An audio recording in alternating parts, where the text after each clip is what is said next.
1718 entered the storm. Captain's down! I need help! Lightning tore across the cabin. Everyone stay seated. Then the captain collapsed. Captain, stay with me! All 186 lives held still. Can anyone here fly this aircraft? From seat 34B, Maya stood.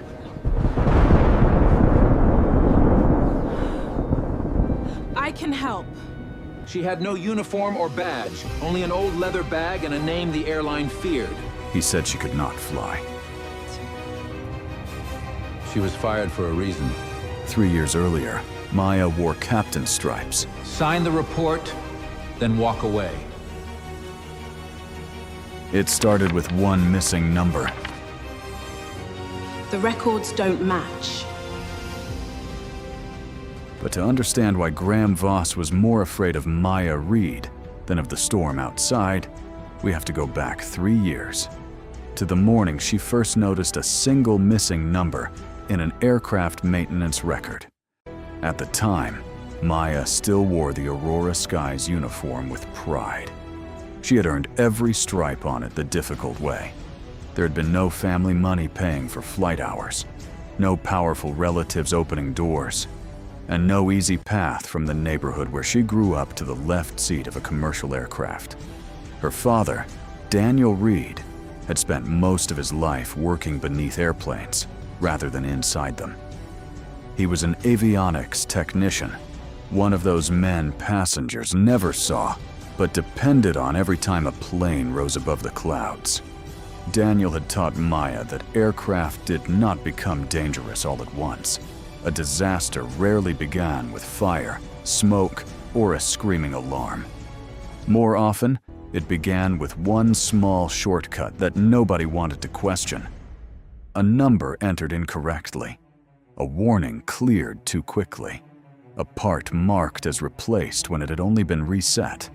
A supervisor deciding that a delay would cost more than a risk. When Maya was a little girl, she used to sit beside him in the garage while he repaired radios, test panels, and old electrical equipment from the hangar. He would place a wiring diagram in front of her and explain that every line had a purpose. Even the smallest connection mattered, because machines did not care whether people were tired, impatient, rich, or powerful. A system either worked properly or it did not. Those lessons stayed with Maya long after she became a pilot. She was never the loudest captain at Aurora Skies. She did not enjoy drawing attention to herself. She did not try to impress crews by acting fearless. What made her respected was the fact that she prepared more carefully than anyone expected. She studied weather patterns before every flight. She read maintenance notes instead of skipping past them. She listened to ground crews. She checked again when something did not make sense. That habit had saved passengers from minor trouble more than once. A faulty cargo warning, an incorrect fuel figure, a hydraulic message that turned out to be nothing serious. Most people in the company saw those delays as inconveniences.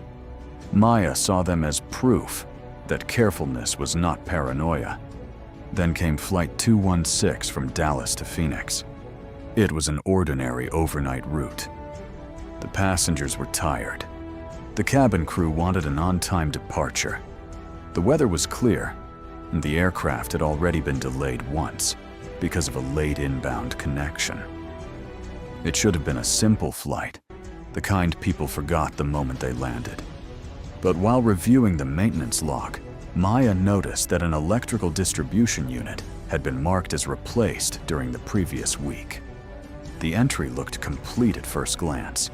The date was there. The technician's name was there. The maintenance release was signed. Only one thing was missing: the serial number of the replacement unit. For most people, it would have meant nothing. A missing number in a long page of technical records could easily be a clerical mistake. But Maya knew that components like that were tracked for a reason. A part's serial number told the company where it came from, how old it was, what service history it carried, and whether it had been connected to previous incidents. She asked the ground maintenance team to verify the record. The technician checked the paperwork, then checked again. He looked uncomfortable. He told Maya the part had been inspected and the aircraft was safe to fly. Maya did not accuse him of lying. She did not raise her voice. She simply asked to see the replacement documentation. It was not available. She asked for the maintenance supervisor. The supervisor arrived irritated, already aware that passengers were waiting at the gate. He explained that the component had been dealt with, that the issue was minor, and that the aircraft had completed several flights since then without any problems. Maya understood the pressure. Every minute on the ground cost the airline money. Every delay created complaints. Every cancellation turned into a report that climbed upward through management. But an aircraft was not safer because it had been lucky. She refused to sign the release until the records were verified. The flight was delayed. Passengers complained. Gate agents apologized. The company's operations center called repeatedly. By the time the documents finally arrived, the problem had been explained away as a simple database error. The part had supposedly been replaced correctly, and the missing number had supposedly been omitted during a system transfer. Maya allowed the flight to continue only after the aircraft passed a more detailed inspection. It landed safely in Phoenix. But Maya could not forget the feeling she had when she looked at that incomplete record. Over the next several months, she started noticing similar inconsistencies across Aurora Skies' older fleet. A repeated electrical warning that disappeared after a reset. A maintenance sign-off completed at a time when the technician had been assigned to another airport. Components marked as replaced without a matching inventory transfer. Aircraft that seemed to suffer the same minor problems again and again, but never long enough to trigger a formal grounding. At first, Maya believed the airline had a paperwork problem. Then she began to suspect that it had a safety problem. The more she looked, the more patterns appeared. The aircraft involved were not random. Many belonged to the same group of older planes that had been modified during a cost-cutting program. Several had used components supplied by a contractor called Horizon Avionics Solutions. The company had been praised publicly for helping Aurora Skies reduce maintenance expenses and improve turnaround time.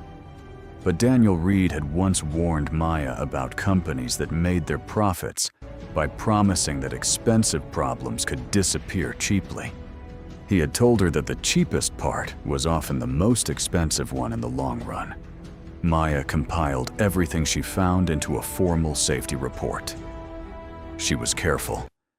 She did not write with anger. She did not make accusations she could not prove. She listed the aircraft numbers, the dates, the recurring warnings, the incomplete records, and the supplier details. Then she requested an independent audit. For 2 weeks, no one responded. At first, she assumed the report had been lost in the system. Then she received an invitation to a private meeting with Aurora Skies management. That was where she met Graham Voss for the first time. Back then, Voss was not yet the chief executive officer. He was the airline's chief operations strategist, a title that sounded technical enough to be trusted and vague enough to hide the power behind it. He was known for saving money without appearing cruel. He had a talent for making difficult decisions sound reasonable. Investors liked him because profits rose wherever he went.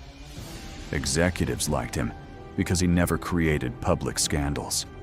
Employees feared him because people who crossed him often found themselves quietly removed from the path ahead. Maya entered the meeting room believing someone had finally taken her concerns seriously. Voss greeted her warmly. He praised her flight record. He spoke about her discipline, her professionalism, and the fact that Aurora Skies needed pilots who cared deeply about safety. Then the tone shifted.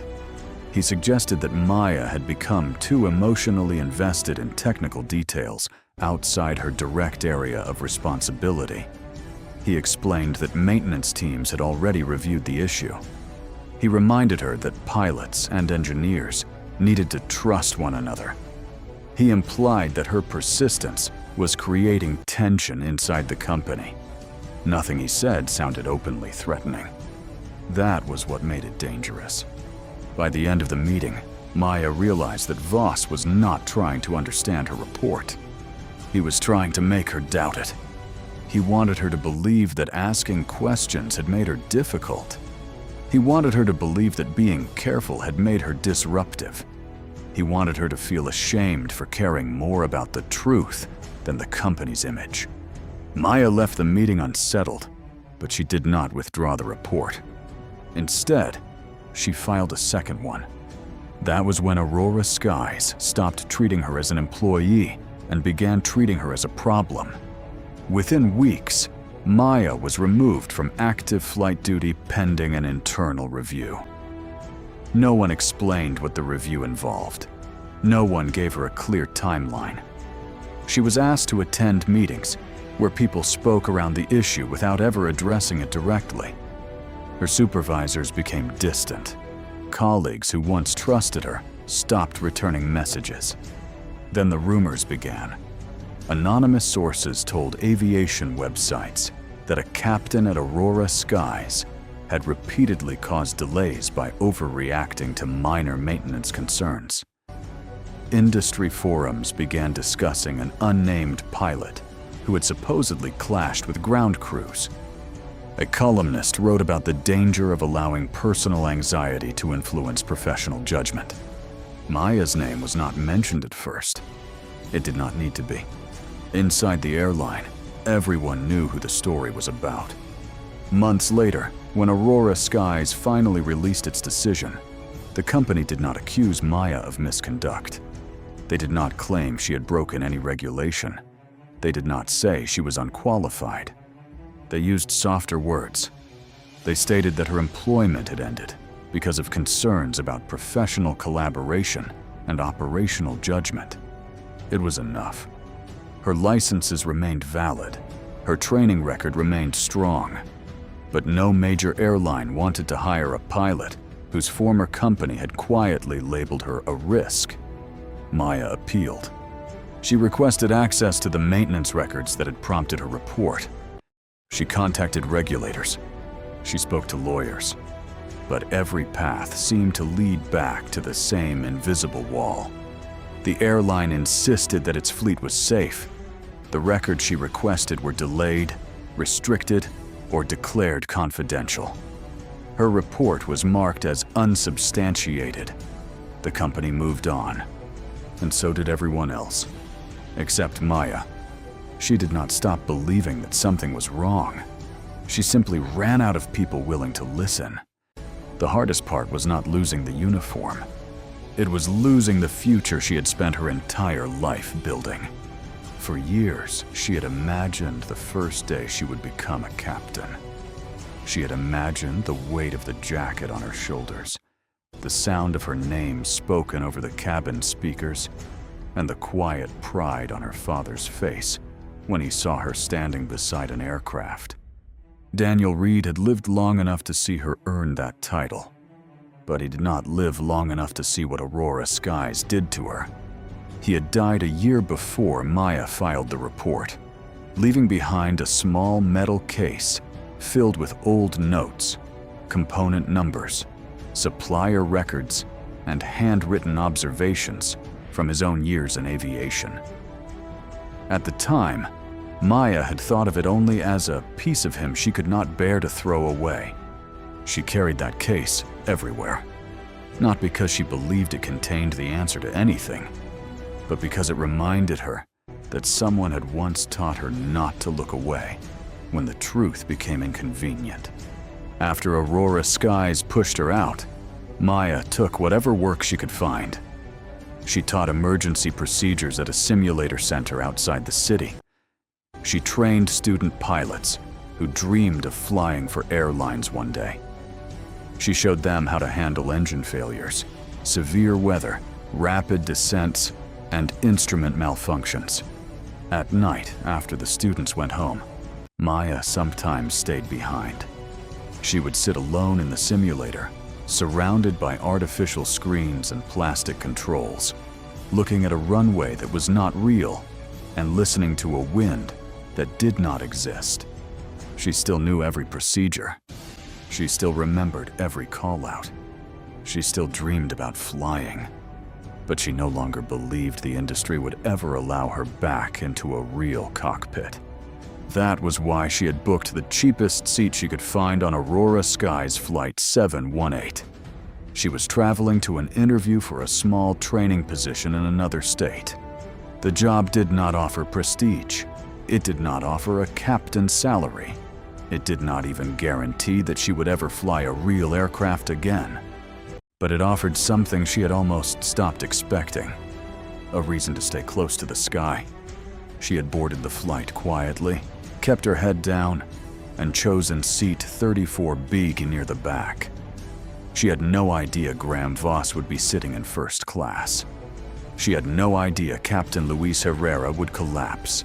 She had no idea that the aircraft would enter a storm, carrying the exact kind of danger she had tried to expose. But when the cabin lights flickered and the first warning chime sounded, Maya felt something old awaken inside her. Not panic. Recognition. The sound was wrong. The pattern was wrong. And when Nora Bell asked if anyone on board knew how to fly, Maya had understood that remaining silent would be the same as helping the lie survive. So she stood. Now, as Nora guided her toward the cockpit, Maya could feel the eyes of the passengers following her. Some looked hopeful. Some looked afraid. A few looked at her with the same suspicion Graham Voss had planted in the cabin only moments earlier. But Maya did not look back. She had spent 3 years trying to prove that she belonged in the sky. This time, she did not need anyone's permission. The cockpit door opened. The air inside was cold and sharp. Rain hammered against the windshield. Captain Herrera lay unconscious in the left seat, while 2 passengers with medical training worked beside him. Evan Cole, the first officer, was gripping the controls with both hands, trying to manage the aircraft, the weather, the warning systems, and his own fear all at once. Maya stepped forward. Then she looked at the maintenance display. For 1 second, everything inside her went still. The aircraft registration number glowing on the screen was one she knew. It belonged to one of the exact planes listed in the report Aurora Skies had buried 3 years earlier. And suddenly, Maya understood that the storm was not the only thing trying to bring Flight 718 down. The moment the cockpit door closed behind Maya Reed, the storm stopped being something she could watch from a passenger window. It became a living force that pressed against every surface around her. Rain struck the windshield in violent sheets. Lightning turned the cockpit white for half a second at a time. Warning tones rose and disappeared beneath the growl of the engines, while the aircraft shuddered through air that no longer felt stable. Captain Luis Herrera sat motionless in the left seat, his eyes closed, his body held in place by the harness.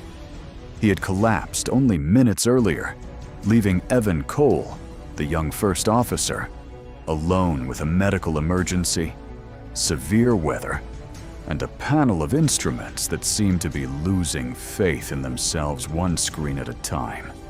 Evan did not look like the kind of pilot who had ever imagined failure. He was trained, polished, and careful. He had spent years learning procedures, memorizing limitations, and proving that he belonged in the right seat of a commercial jet. But training had a way of becoming something very different. When the cockpit was dark, The captain was unconscious, and 186 lives were sitting behind a locked door. Maya understood that fear.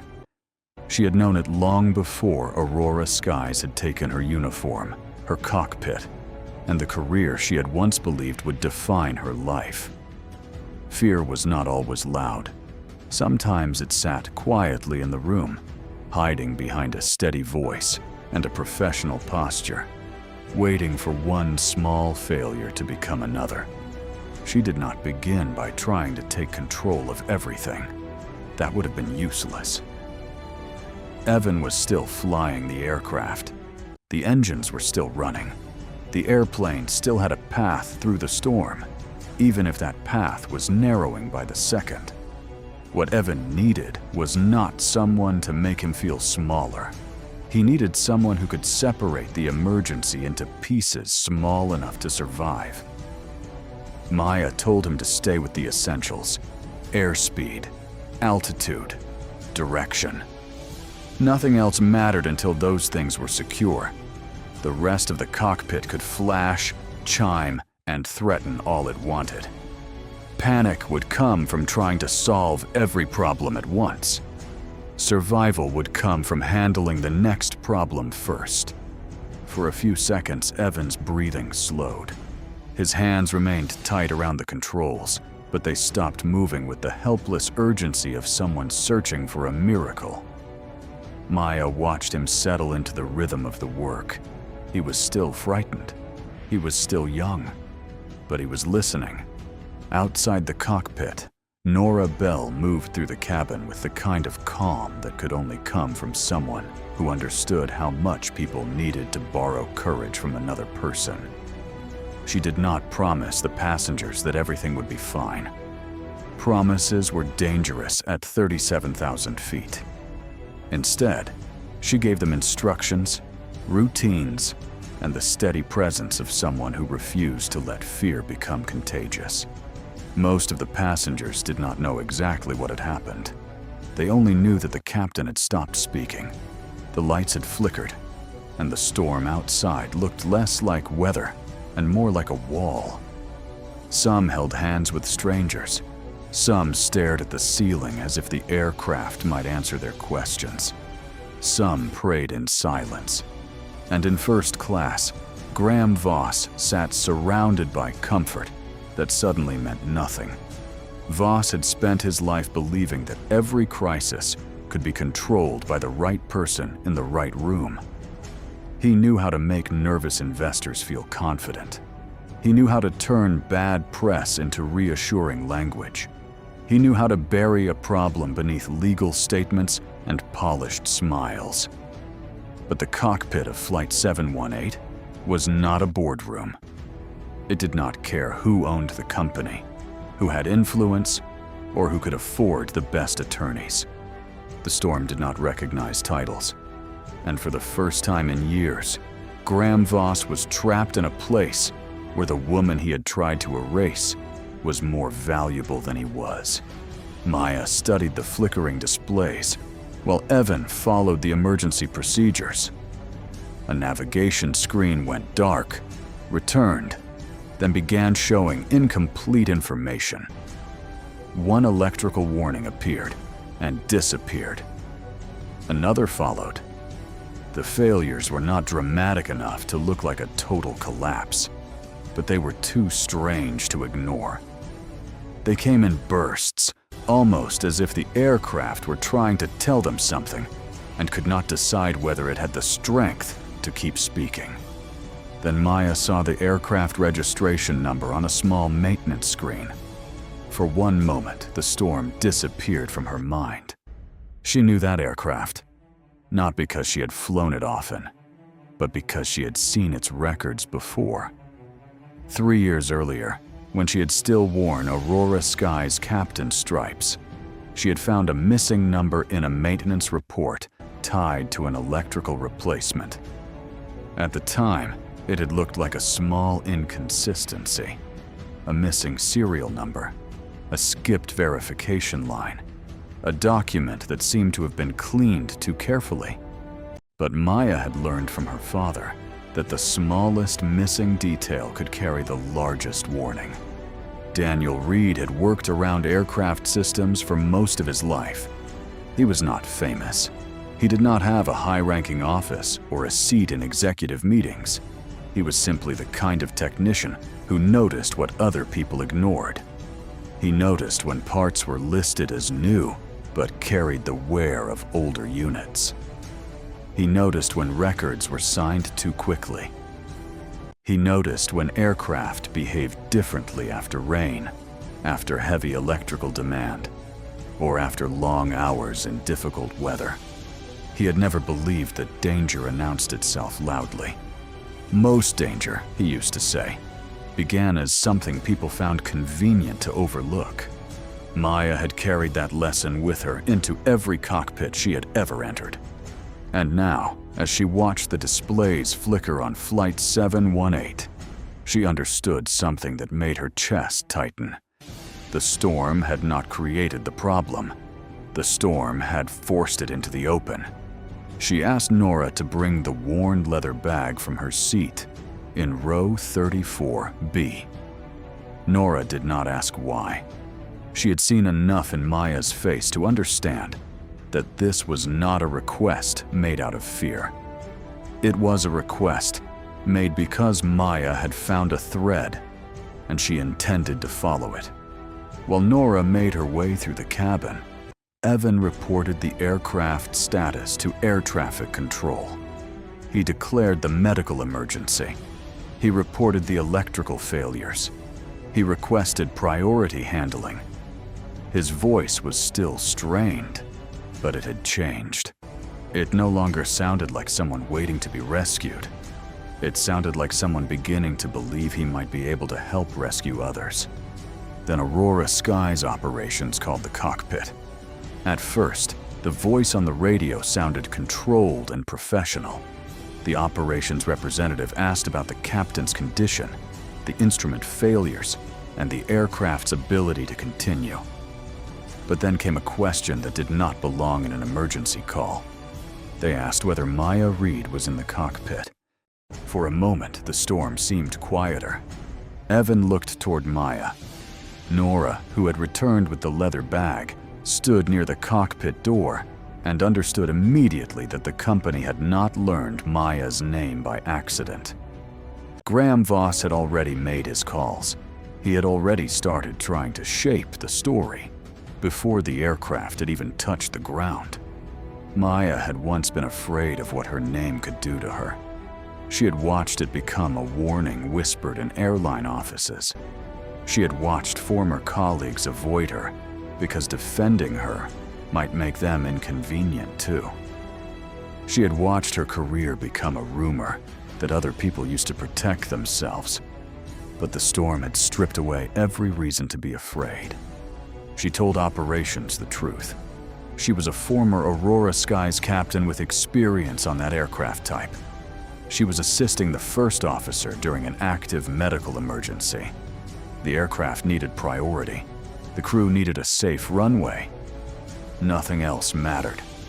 The operations representative suggested a diversion to a larger company-controlled airport farther away, where Aurora Skies could send its own staff and manage the emergency privately. It sounded reasonable to anyone who did not understand what the aircraft was telling them. But Maya understood. A farther airport meant more time inside the storm. More time meant more moisture, more electrical demand, more chances for the unstable system to fail again. And a company-controlled airport would give Graham Voss more time to gather people, shape records, and decide which version of the truth the world would hear first. Maya did not argue emotionally. She did not mention Voss. She did not make accusations over an open radio frequency. She simply explained the facts to Evan, and Evan made the decision that mattered. Graybridge Field was closer. Graybridge Field had a runway long enough for the aircraft if the approach remained stable. Graybridge Field had emergency crews ready, and Graybridge Field was the safest option they had. The controller confirmed the diversion. That was the moment Graham Voss began to lose control. Behind the cockpit door, he could still make phone calls. He could still speak to company lawyers and senior executives. He could still try to convince himself that the situation could be contained. But every minute, Flight 718 moved toward Graybridge Field. The possibility of containment became smaller. If the aircraft landed safely, investigators would examine it. If investigators examined it, they would find the electrical components. If they found the components, they would find the maintenance records. And if they found the records, they might discover why Maya Reed had been forced out 3 years earlier. Nora returned to the cabin after bringing Maya's bag forward. She moved from row to row with a steadiness that kept the passengers from seeing how serious the situation had become. A young mother held her daughter close. An elderly man kept his eyes shut and whispered words only he could hear. A boy with a small toy airplane no longer asked his mother whether they would be all right. He simply gripped the toy in both hands and stared at the darkness beyond the window. Near the front of the cabin, one passenger stood despite the seatbelt sign and demanded answers. He wanted to know why the captain was not speaking. He wanted to know why a woman with a controversial past had been allowed into the cockpit. He spoke loudly because fear often tries to disguise itself as anger. Nora did not give him the story he wanted.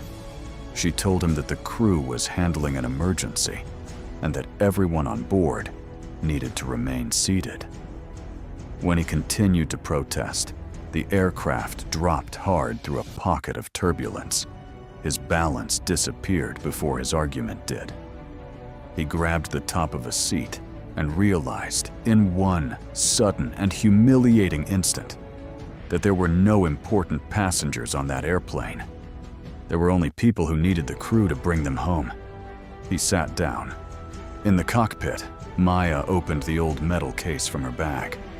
Inside were the notes her father had kept for years.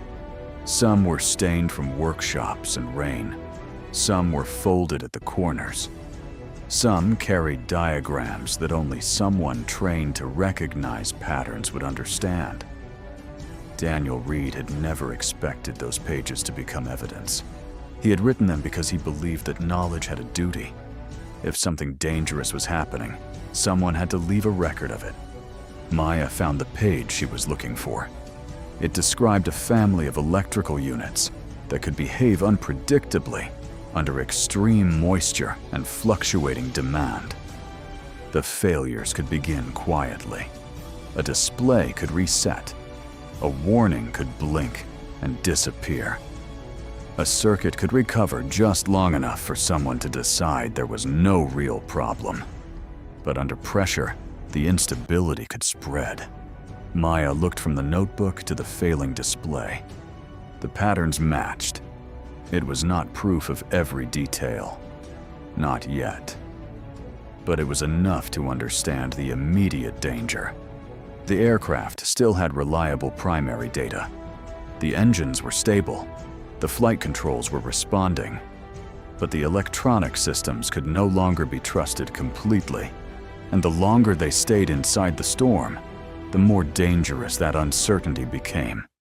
She explained what she believed to Evan without overwhelming him.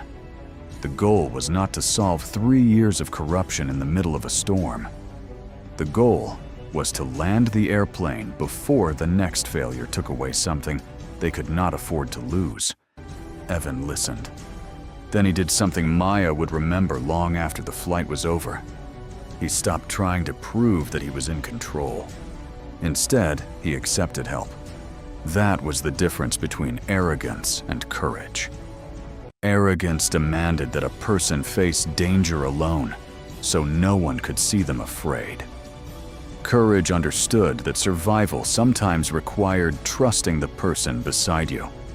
The descent toward Graybridge Field began. The aircraft entered lower cloud, where the rain felt heavier and the turbulence sharper. Every few seconds, lightning exposed the wings before returning them to darkness. The runway lights appeared once through the weather, then vanished again. The cockpit was no longer full of alarms, but the silence between the warnings felt worse. Air traffic control reported worsening wind conditions. Rainwater had begun pooling along parts of the runway. Several aircraft had already diverted. Emergency vehicles were waiting near the landing area, their lights reflecting through the storm like distant signals from another world. Maya studied the approach information. The conditions were difficult, but not impossible. That distinction mattered. They did not have a normal landing ahead of them. They had an exhausted first officer, a captain who could not help, unreliable displays, a severe crosswind, and a system defect that seemed to be spreading through the aircraft in slow, deliberate waves. But they also had a runway. They had engines. They had enough instruments. And they had time if they did not waste it. Maya told Evan they would need to prepare for a manual approach. The automated systems had done enough to bring them close, but the final moments would depend on human judgment. Evan hesitated, not because he did not understand, but because he understood exactly how much was being asked of him. Maya did not tell him to be fearless. She reminded him that fear was not the enemy. Losing focus was. He had the aircraft beneath his hands. He had the runway ahead. He had the training he had spent years earning. And he had someone beside him who knew what it felt like to carry a room full of strangers through the worst moment of their lives. Evan nodded. The clouds thinned for a few seconds. Below them, Graybridge Field appeared. The runway lights glowed through the rain, narrow and distant, surrounded by darkness. For one brief moment, everyone in the cockpit could see where they needed to go. Then a powerful gust hit the aircraft from the side. The plane rolled sharply. A warning tone sounded. The remaining navigation display flickered again. Evan's breath caught. The runway vanished behind rain. And somewhere in the cabin, 186 people realized that the most dangerous part of the flight had only just begun. For a few seconds, there was no runway. There was only rain. There was only wind. There was only the violent sound of an aircraft being pushed sideways through the dark by forces no human being could control.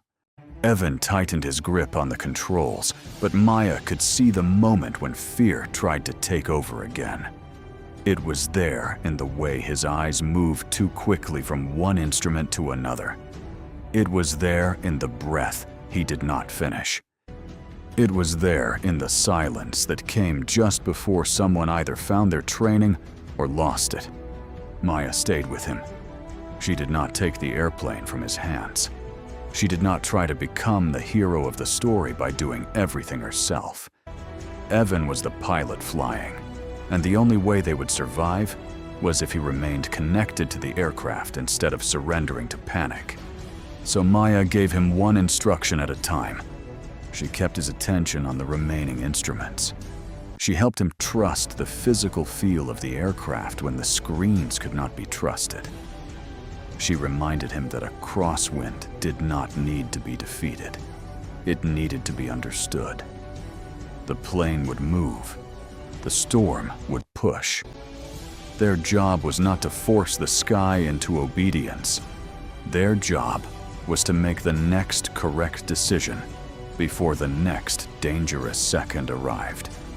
Behind them, Nora kept the cabin from falling apart. The passengers could feel the descent.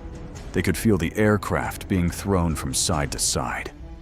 They heard the engines change as Evan adjusted power. They heard the storm strike the fuselage like heavy stones.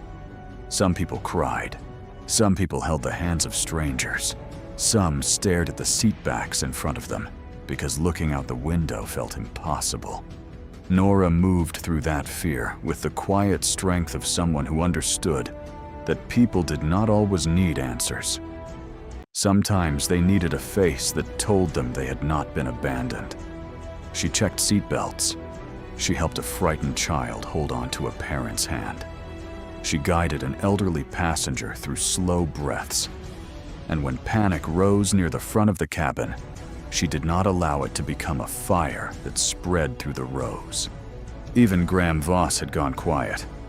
The man who had tried to stop Maya from reaching the cockpit could no longer pretend that he was protecting anyone. Every new movement of the aircraft reminded him that the woman he had tried to destroy was now helping save his life. He understood, perhaps for the first time, that the truth was not dangerous because it embarrassed him. The truth was dangerous because it had consequences. The runway lights appeared again. This time, they did not vanish immediately. They were still distant, still blurred by rain, still narrow enough to make the approach feel unforgiving. But they were there. Evan saw them. Maya saw them. And in that moment, the cockpit changed. Not because the danger had passed, but because uncertainty had become a direction. The aircraft continued downward. Wind struck again, harder than before. The nose shifted. The wings dipped. The wet runway moved across the windshield, then disappeared at the edge of Maya's vision. Evan corrected too sharply at first, then steadied himself when Maya reminded him to make smaller movements. The storm wanted panic. It wanted a desperate reaction. But Maya had learned long ago that the most dangerous mistakes were usually born from trying to fix everything too fast. The plane crossed the threshold. For one endless second, it seemed as though the runway would remain just out of reach. Then the wheels touched down. The landing was hard. The aircraft hit the wet pavement with enough force to throw the cabin forward against its seatbelts. Water erupted from beneath the tires. Reverse thrust filled the night with a roar. The runway lights streaked past the windows as Evan held the aircraft straight through the wind. No one cheered immediately. The people in the cabin were too afraid to trust what they had felt. They waited. They waited for the engines to quiet. They waited for the violent shaking to stop. They waited for the aircraft to slow enough for their bodies to believe what their minds could not yet accept. Then Flight 718 came to a stop. For several seconds, there was only rain tapping against the fuselage and the broken sound of people trying to breathe again. Then someone began to cry. Someone else began to clap. The applause spread slowly. Not as celebration at first, but as release. People held one another. Parents pressed their faces into their children's hair. Strangers, who had never spoken before, reached across the aisle and touched each other's hands. They had gone into the storm as passengers, but they came through it as witnesses to the same impossible night. In the cockpit, Evan leaned back from the controls with the stunned expression of a man who had just discovered how close he had come to losing everything. He had not flown perfectly. No one could have in those conditions. But he had stayed present. He had listened. He had learned that courage was not a performance. It was a decision made over and over again when every part of you wanted to give up. Maya sat beside him, exhausted, but still. She did not raise her arms. She did not ask for recognition. She looked through the rain-streaked windshield toward the emergency lights waiting on the runway. And for the first time in 3 years, she allowed herself to feel something she had tried not to need. She felt seen, not by executives, not by reporters, not by the company that had taken everything from her. She felt seen by the truth itself. Captain Luis Herrera was taken from the cockpit after the aircraft had stopped and received urgent medical care. He survived. The medical crisis had been serious, but it was not the end of his story. Later, after he learned what had happened, he would understand that the people he had trusted behind him had carried his passengers through the one moment when he could not. But the night was not over. The moment the wheels touched the ground, Flight 718 stopped being only an emergency landing. It became evidence. Investigators entered the cockpit before the storm had fully moved away from Graybridge Field. They secured the flight data. They documented the electrical warnings. They examined the maintenance history. They took custody of the component information. And when Maya placed her father's metal case on the table in the airport interview room, the old notes that had once seemed like the private worry of an ignored technician became part of a much larger question. Why had the aircraft failed the way it had? Why did its maintenance records contain gaps? Why had Maya Reed been removed from Aurora skies after raising similar concerns 3 years earlier? And why had Graham Voss seemed so terrified the moment he learned she was in the cockpit? Voss tried to regain control the way he always had. He made calls. He asked for lawyers. He attempted to frame the situation as an unfortunate combination of weather, a medical emergency, and an employee with a personal grievance against the airline. He wanted investigators to see Maya as a former captain who had returned to the cockpit carrying old resentment. But that story collapsed as soon as the evidence began to speak. The flight data recorder showed the sequence of electrical failures. The maintenance records revealed repeated component changes that did not match the parts supposedly installed. The missing number Maya had noticed years earlier turned out not to be a harmless clerical error. It had broken the chain of identification for a series of units that should never have returned to active aircraft service. Components had been listed as new when they had been rebuilt, relabeled, and moved through a supplier called Horizon Avionics Solutions. At first, Horizon appeared to be only another vendor in a complicated aviation supply chain. Then investigators followed the money. They found payments routed through companies that existed mostly on paper. They found contracts approved through layers of signatures designed to make responsibility difficult to trace. They found maintenance supervisors who had been pressured to sign forms they did not fully understand. They found workers who had been told that raising questions would cost them their jobs. And eventually, they found the financial links that connected Horizon Avionics Solutions to a network of shell companies controlled by people loyal to Graham Voss. The same man who had called Maya unstable had profited from the weakness she had tried to expose. The same man who had treated safety reports as obstacles had built a system that rewarded silence. The same man who had tried to stop Maya from reaching the cockpit had known exactly why she could not be allowed to speak. Once the truth began moving, it moved faster than Voss could contain. Former mechanics came forward. Record specialists came forward. A retired quality control manager produced copies of internal emails that had been saved in private because he had never trusted the company to keep them. A supervisor admitted that some replacement units had been approved under pressure, even when the documentation was incomplete. Another employee revealed that Maya's report had not been dismissed because it lacked evidence. It had been dismissed because it had too much. And every new witness made the old story harder to believe. Maya was called to testify before an aviation oversight panel weeks later. She arrived wearing no captain's uniform. She did not need one. The uniform had never been the source of her authority. Her authority came from the fact that she had seen danger, spoken about it, and refused to become silent when silence was easier. She did not turn the hearing into revenge. She did not raise her voice. She explained what she had found 3 years earlier. She explained why the missing number mattered. She explained how maintenance records were supposed to protect passengers, not protect executives.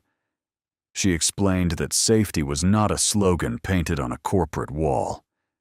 It was a series of decisions made by ordinary people who either chose to tell the truth or chose to look away. Then she opened her father's metal case. Inside were the notes Daniel Reed had written, before anyone believed they would matter. He had spent his life trying to make aircraft safer. He had never asked for a title. He had never asked to be remembered. He had only believed that someone had to leave a record when something did not feel right. For years, that record had been ignored. Now it sat before the people who had the power to act. Graham Voss watched from across the hearing room as the story he had spent years controlling came apart piece by piece. The reports he had buried returned as evidence. The maintenance signatures he had trusted became questions. The missing number he had believed no one would notice became the thread that pulled the entire deception apart. His downfall was not dramatic because he shouted or confessed in front of cameras.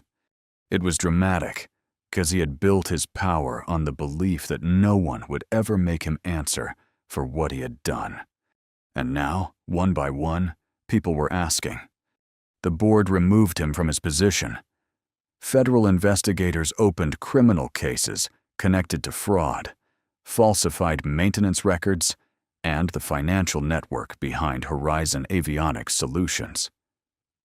Months later, Graham Voss was taken into custody, while the same news cameras he had once tried to manage waited outside.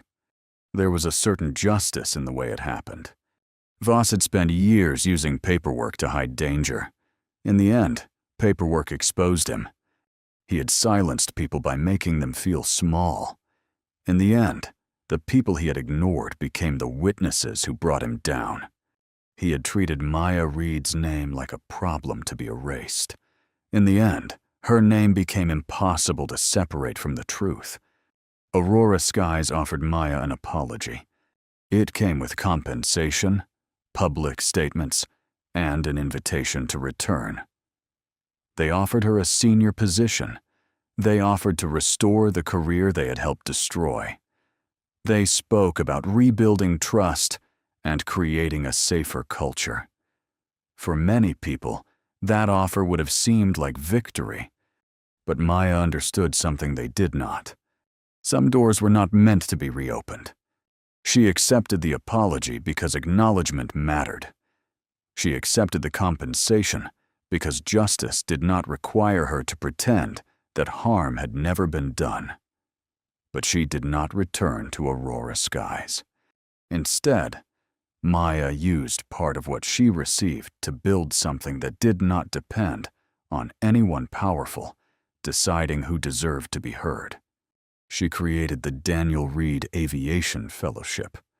It began in a modest simulator training center near a small airport, where young people from neighborhoods that had never seen aviation as an option could learn about aircraft systems, emergency procedures, maintenance ethics, and the responsibility that came with stepping into a cockpit. Maya did not teach them that pilots were heroes. She taught them that pilots were human. She taught them that fear was normal, but silence could be dangerous. She taught them that a checklist was not just a list of tasks. It was a promise to everyone who trusted you with their life. She taught them that when something felt wrong, they had the right to ask questions. And perhaps most importantly, she taught them that no title, no paycheck, and no powerful person was worth more than the truth. Evan Cole visited the center months after Flight 718. The storm had changed him too. He had returned to flying after additional training, but he no longer confused confidence with control. He understood that asking for help had not made him weak. It had helped save 186 people. Nora Bell came too. She stood quietly near the simulator room and watched Maya guide a nervous student through an emergency procedure. Nora had seen Maya at her lowest point, standing in a cabin aisle while a powerful man tried to stop her from doing the right thing. Now she saw what had come from that moment. Not revenge, not bitterness, purpose. Captain Luis Herrera eventually recovered and wrote Maya a letter. He did not write it as an airline captain to a former captain. He wrote it as one human being to another. He thanked her for protecting the passengers he had been unable to protect himself. He thanked her for believing in Evan when Evan had begun to doubt himself. And he thanked her for proving that a person's worth could not be decided by the people who had once tried to take everything from them. Years later, passengers still remembered Flight 718. Some remembered the storm. Some remembered the hard landing. Some remembered the woman in the ordinary coat who stood up from seat 34B when everyone else was too frightened to move. But Maya remembered something else. She remembered her father's old notes. She remembered the missing number. She remembered the years when people told her that speaking up would only make things worse. And she remembered the truth that finally carried her through the storm. The sky had never judged her by her past. It had never cared whether she wore a captain's uniform, whether an executive approved of her, or whether a company tried to erase her name. The sky only asked one thing. When people trusted her with their lives, would she respect the truth? Maya Reed did. And because she did, 186 people came home. Because she did, a man who believed he was untouchable finally had to answer for what he had done. And because she did, a new generation of future pilots, mechanics, and engineers learned that courage was not always loud. Sometimes courage was a missing number in a maintenance record. Sometimes it was an old notebook nobody wanted to read. Sometimes it was a woman standing up in seat 34B, even when the most powerful man on the plane wanted her to sit back down. The truth may take time. It may be ignored. It may be buried beneath fear, money, and silence. But when the storm comes, the truth is often the only thing strong enough to guide people home. If this story reminds you that doing the right thing matters, even when no one stands beside you, hold on to that lesson. Because the world does not become safer when brave people stay quiet. It becomes safer when they speak. That woman does not belong in this hearing. Everyone watched the wrong woman. Leonard noticed the box. How is that box here? Naomi stayed perfectly still. I did not come here for myself. A red seal waited. Please let the record speak. And the moment Leonard saw that red seal, his practiced calm disappeared. That seal was never supposed to surface. Arthur sat trapped in silence. I am still here. His mind was still awake. I understand what is happening. Leonard controlled every word. He cannot manage these decisions anymore. He turned illness into weakness. My uncle needs someone to protect him. He called Naomi dangerous. She is using his condition to get close to his money. He still has the right to be heard. She came to restore his voice. The seal will be examined. And its secret began 3 days earlier. The seal mattered because Arthur had tried to tell Naomi about it 3 days before the hearing, when everyone around him had already decided that his broken speech meant a broken mind. He was sitting in a rehabilitation room at St. Agnes Medical Center, his right hand resting weakly against a laminated communication board. The board contained simple pictures meant to help him choose water, food, pain medicine, rest, and family. Leonard had approved it because it made Arthur look helpless. It reduced a man who had built one of the largest manufacturing companies in the state to a row of small drawings that other people could interpret for him. But Arthur did not point to water. He did not point to home. He did not point to Leonard, even though Leonard had been standing nearby with the patient patience of a man performing concern for an audience. Arthur kept pressing one unremarkable image near the bottom of the board. a small brass lantern. The nurses assumed he wanted the bedside light adjusted. Leonard assumed he was confused. Naomi understood that Arthur was trying to reach a place that had been designed for exactly this moment. For nearly 40 years, Wren Meridian Industries had been known as Arthur Wren's Company. It had begun with a single machine shop on the eastern edge of the city and grown into a national manufacturer of building systems, public transit equipment, and low-cost modular housing. Arthur had become wealthy, but the company's most important story was never its market value.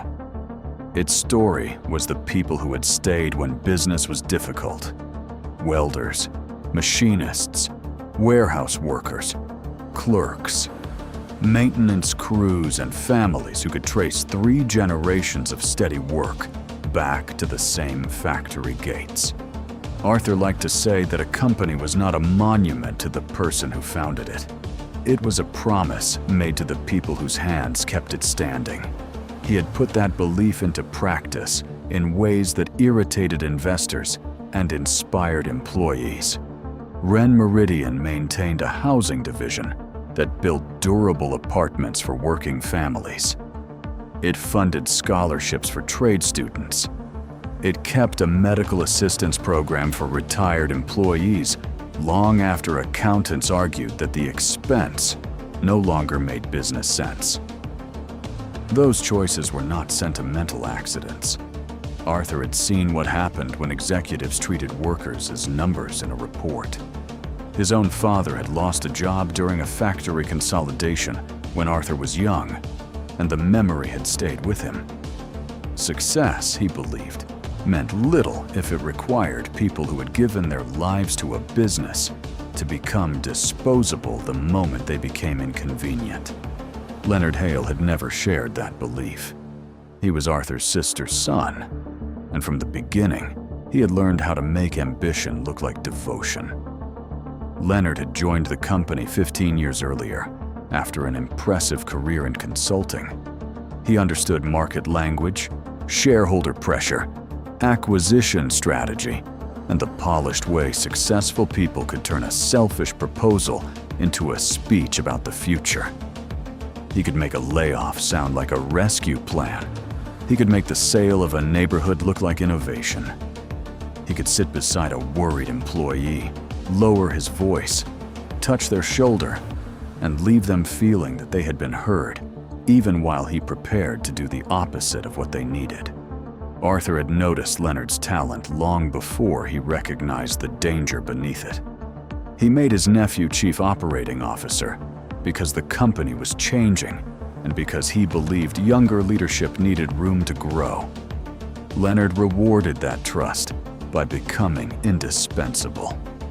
He learned every division, befriended board members, cultivated bankers, and placed loyal executives in positions where they could control the flow of information.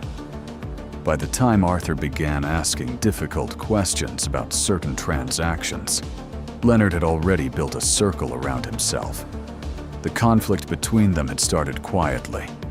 Leonard wanted to sell Wren Meridian's housing division to a private investment group called Horizon Vale Partners. The sale would be described as a strategic restructuring. Investors would receive a large immediate return.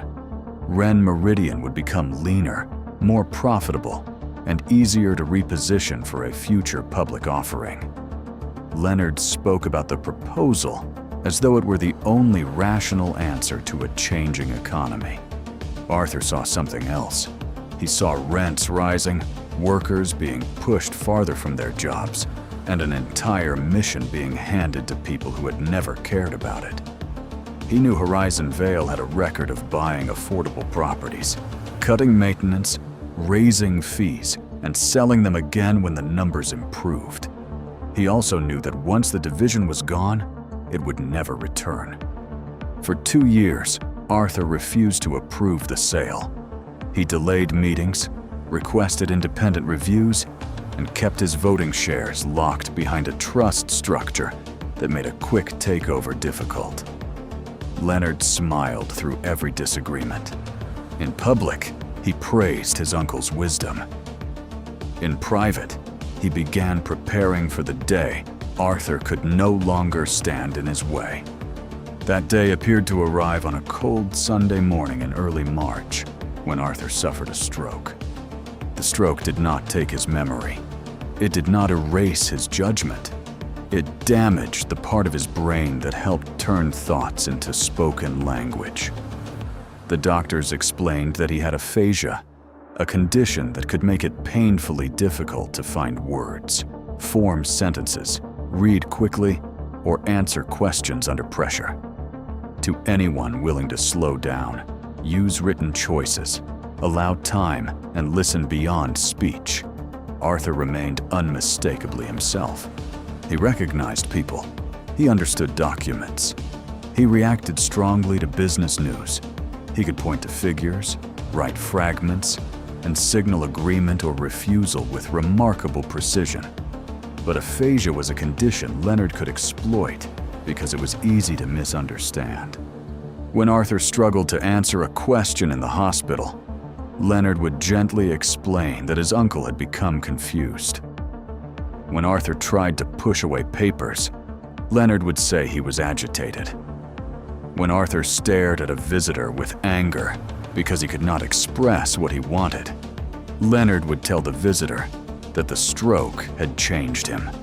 The people around Arthur were not cruel. Most were simply busy, worried, and unfamiliar with the difference between a person who cannot communicate in the usual way and a person who cannot think. Leonard made that confusion useful. Within days, he arranged for himself to control Arthur's schedule. Visitors had to be approved through Leonard's office. Phone calls were screened. Longtime employees who came to see Arthur were told that he needed quiet. Board members received carefully edited medical summaries. Even Arthur's home staff were warned that too much stimulation could endanger his recovery. Every restriction sounded reasonable in isolation. Together, they formed a wall. Naomi Reed saw the wall before anyone else did. She had not been a senior executive at Ren Meridian. She had never attended shareholder dinners or appeared in annual reports.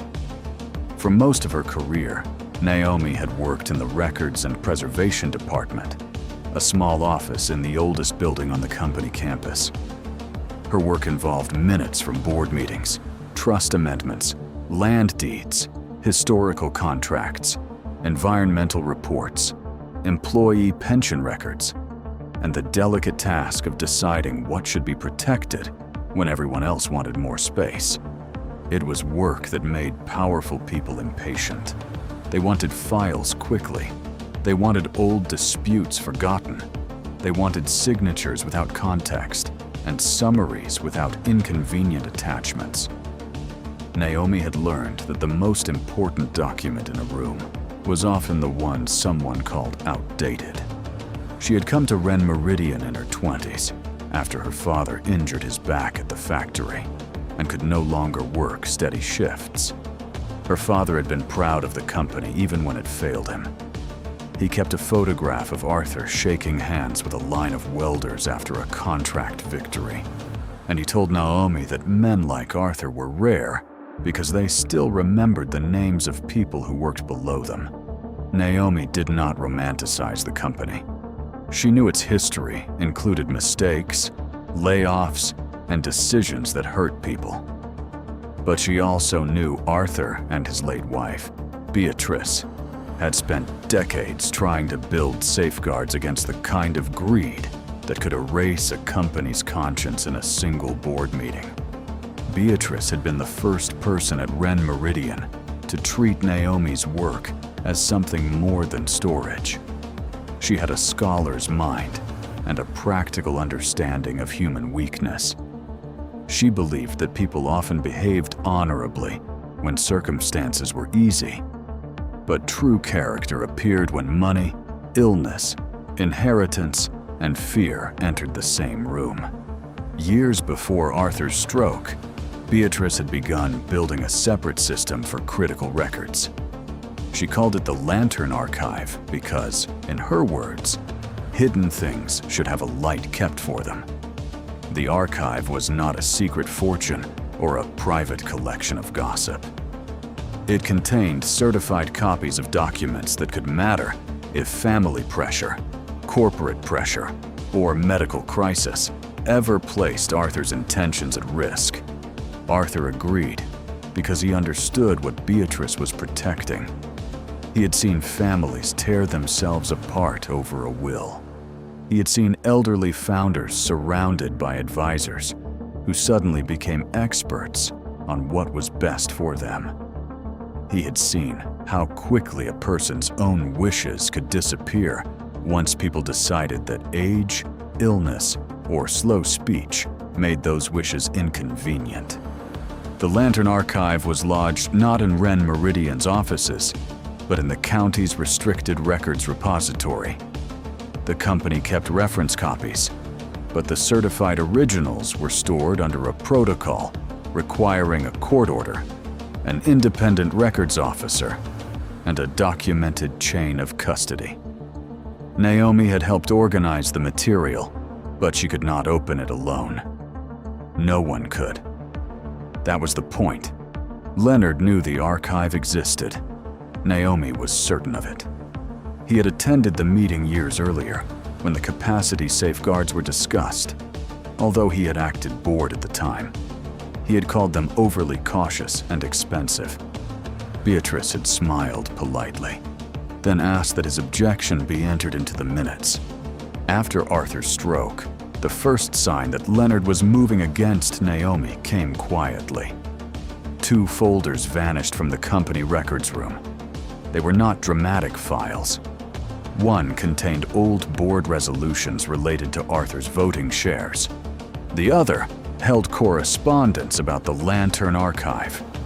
Naomi noticed because she knew every box number and accession date. When she asked the new compliance manager about the missing folders, she was told that Leonard had ordered a document review. 3 days later, Naomi was informed that her position had been eliminated in a restructuring. The letter was efficient and cold.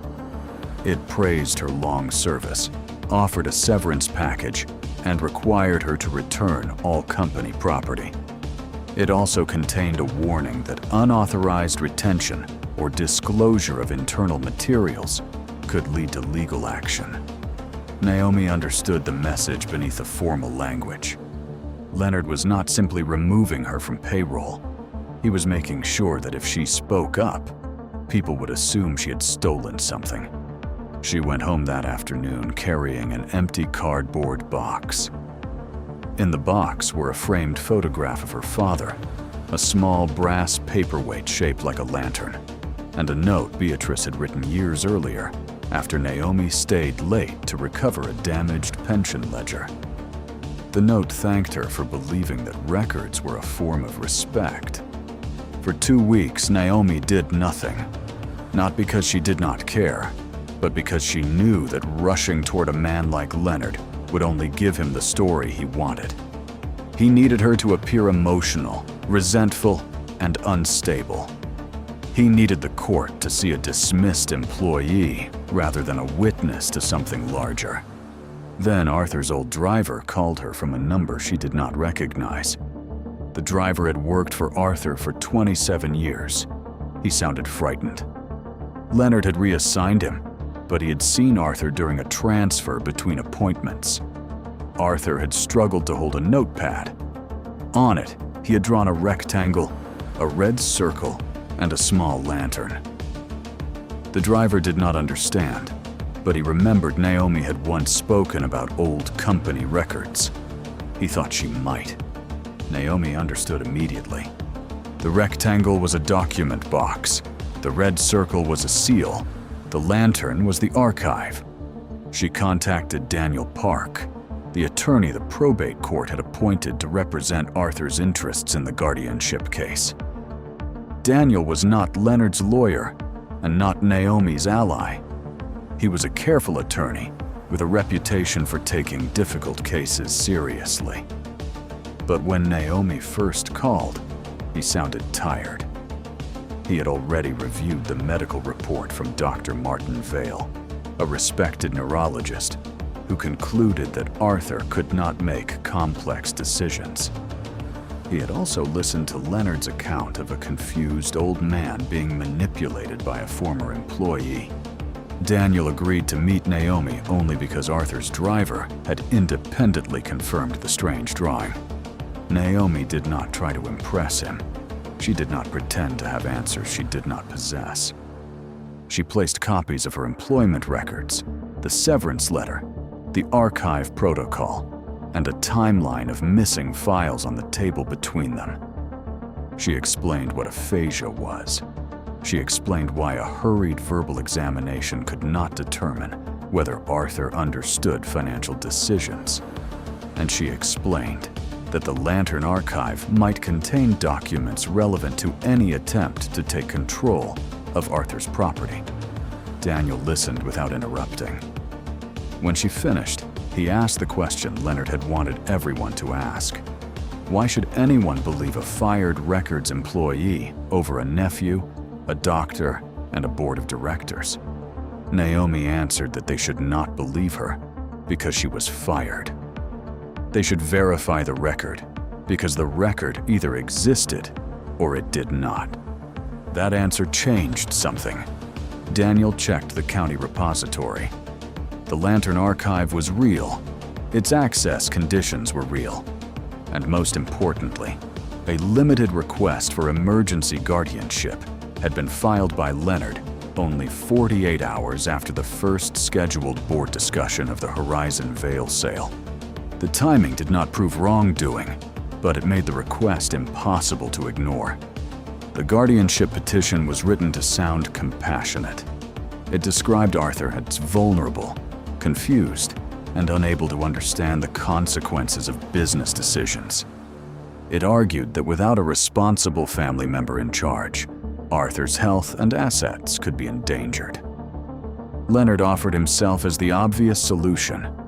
He claimed he had no conflict of interest because he sought no personal gain and only wished to preserve the company his uncle loved. What the petition did not mention was the vote. Arthur's shares represented enough voting power to block the sale of the housing division. If a guardian controlled those shares, the board could approve the deal. If the deal went through, Horizon Vale would pay advisory fees to several outside firms. One of those firms, according to a thin thread Daniel found in public business filings, was connected to a company called Northwatch Strategies. Northwatch Strategies had been formed 6 months earlier by Leonard's former college roommate. It had no public website, no employees listed beyond a mailing address, and no history of major consulting work. Yet it had suddenly been named as a strategic transition advisor in preliminary documents related to the potential sale. Daniel did not accuse Leonard immediately. He knew better. A suspicious company was not proof. A coincidence was not proof. But the pattern was beginning to form. The day before the probate hearing, Daniel petitioned Judge Imani Cole for authority to inspect the Lantern Archive under the court's supervision. Leonard objected through his counsel, arguing that old documents would only distract from Arthur's present medical condition. He also claimed that Naomi had manufactured the entire issue because she resented losing her job. Judge Cole did not approve a full release. She allowed a narrow preliminary inspection by the county records officer, Daniel, and counsel for both sides. Naomi could attend only as a factual witness because she had helped organize the archive.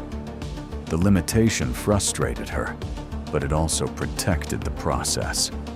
The evidence had to survive more than outrage. It had to survive scrutiny. At the county repository, the red-sealed box was brought from a climate-controlled shelf behind 2 locked doors.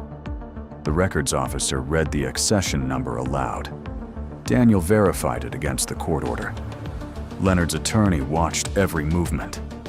Naomi stood with her hands folded, afraid to breathe too loudly. Inside the box were several folders, each stamped with dates and certification marks. The first contained Arthur's Capacity Safeguard Directive, executed 7 years earlier. It did not declare that Arthur would always be competent. It did something more careful. It required that if he ever suffered a condition affecting speech or conventional communication, any assessment of his decision-making ability had to include a qualified specialist familiar with supported communication methods. It also required that no family member with a financial interest in a pending corporate transaction could be appointed to control his voting shares without an independent review. Leonard's attorney dismissed the directive as old planning material. Daniel did not. The document was signed, witnessed, and properly certified. More damaging still, Leonard's name appeared on the final page. He had signed as an acknowledging witness. The second folder contained a limited trust amendment. Arthur had placed a portion of his controlling shares into a protective arrangement designed to prevent a guardian from using temporary medical vulnerability to force a corporate transaction. If Arthur could not communicate, the shares were not to be handed automatically to a relative. They were to be placed under a neutral fiduciary until Arthur's capacity had been properly assessed through the protocol he had chosen. The third folder was more troubling. It included minutes from a private meeting held after Leonard had once asked Arthur to sign broad proxy forms during a period of illness 3 years earlier. Arthur had refused. Beatrice had insisted that the conversation be documented. The minutes did not call Leonard a criminal. They did not predict the future. They simply recorded that Arthur was concerned about pressure from people who might benefit from his inability to participate fully in company decisions. That concern had been sealed with the rest of the archive, because Beatrice believed it could become a family weapon if it were made public too soon. At the end of the inspection, the records officer discovered a fourth folder that had been marked for release only if a petition for guardianship was filed by a person named in the earlier documents. The folder was still sealed in red wax. That was the box Naomi carried into court. Leonard had not expected it to appear. He had expected the archive to remain locked behind procedure long enough for him to gain emergency control. He had expected Arthur's silence to do the work for him. And when he saw the red seal in Naomi's arms, he understood that the courtroom was no longer a place where he could control every question. Judge Cole did not open the sealed folder that first morning. She ordered a short evidentiary hearing, required the parties to submit the materials for verification, and appointed an independent communication specialist to evaluate Arthur.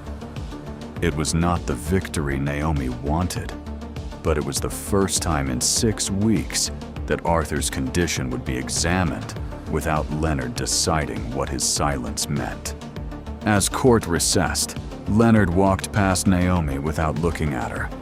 His face had returned to its public expression of patience and grief, but his hands were clenched hard enough that the skin around his knuckles had turned pale.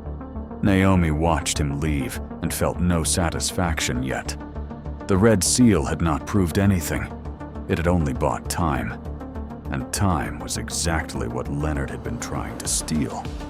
The 48 hours that followed were the longest Arthur had spent without Leonard controlling the story told about him. For the first time since the stroke, people entered his room without first asking Leonard whether the visit was necessary. The independent specialist appointed by Judge Cole was Dr. Alina Mercer, a neuropsychologist whose work focused on assessing decision-making ability in people with aphasia, traumatic brain injury, and other communication disabilities. She did not arrive with a stack of rapid-fire verbal questions and a stopwatch. She arrived with a tablet, written options, visual scales, financial summaries formatted in plain language, and the patience to let silence mean thought rather than failure. Dr. Mercer spent nearly 4 hours with Arthur over 2 sessions. She asked him to identify people he trusted, explain the purpose of his major holdings, recognize the difference between selling an asset and granting someone control over it, and indicate whether he understood the consequences of a guardian voting his shares. She used yes or no confirmation methods, written keywords, picture-supported questions, and repeated checks to make sure a gesture was not being misunderstood. Arthur was slow. Sometimes he became exhausted and had to stop. Sometimes a word appeared on his screen only after several attempts, but the substance of his answers was consistent. He knew the value of his principal assets. He knew the proposed Horizon Vale transaction. He recognized Leonard's role in it. He understood that a guardian could make choices he did not want. And when asked whether he wanted Leonard to control his health decisions or voting shares, Arthur rejected that choice with a clarity that no one in the room could honestly misread. That conclusion did not end the case. Leonard's lawyers argued that capacity could fluctuate and that the complexity of a corporate sale required more than basic understanding. They suggested that Arthur's refusal of Leonard was emotional, influenced by Naomi, and not a reason to leave important decisions unprotected. Their strategy was subtle. They no longer needed to prove Arthur was completely unaware. They only needed to persuade the judge that fear and complexity justified taking control away from him. Daniel began with the independent report. He walked the court through the difference between speech impairment and impaired reasoning. He emphasized that Arthur did not need to prove that he could speak like he had before the stroke. He needed only to show that he could understand and communicate decisions through methods appropriate to his condition. The law was not supposed to reward people for refusing to provide the support that would allow a disabled person to be heard. Leonard's attorney attacked the report carefully. He pointed to Arthur's fatigue. He questioned whether visual aids had made the answers too simple. He noted that Dr. Mercer had met Arthur after Naomi raised concerns, implying that the entire evaluation had been shaped by a former employee's agenda. He tried to turn every accommodation into proof of manipulation. Dr. Mercer did not become defensive. She explained that accommodations did not put thoughts into Arthur's mind. They removed barriers that prevented other people from hearing thoughts already there.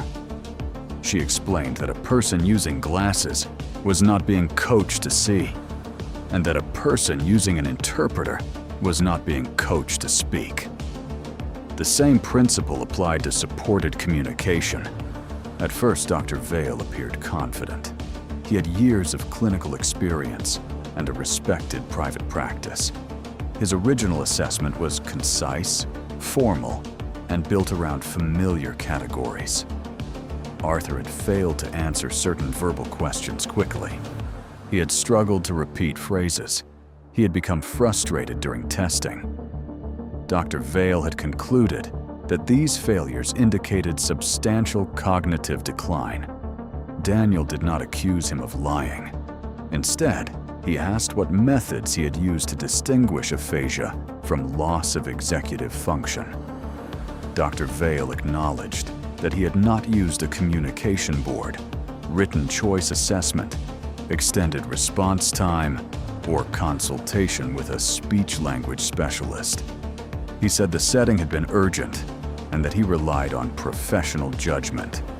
Daniel then asked whether Leonard's office had arranged the assessment and whether Leonard had remained nearby during portions of the examination. Dr. Vale said yes. He explained that Leonard had been concerned about Arthur's agitation and wanted the process completed quickly.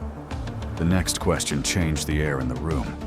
Daniel asked whether Dr. Vale had disclosed a consulting agreement between his clinic and Northwatch strategies. The agreement had been found in documents produced after the court ordered a limited financial disclosure.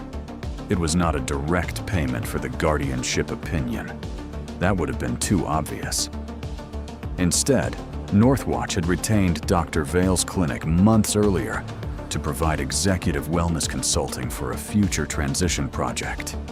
The work had not yet begun in any meaningful way, but the contract promised a substantial fee if the Horizon Vale transaction closed. The capacity directive from the Lantern Archive showed that Leonard had known about the safeguards. The trust amendment showed he could not automatically control Arthur's shares if he stood to gain from a pending transaction. But Leonard continued to deny that he had any personal interest in the Horizon Vale sale. He claimed Northwatch was an outside consultant chosen by the buyer. He claimed he had no ownership in it, no promised payment, and no reason to want the vote outcome beyond the good of the company.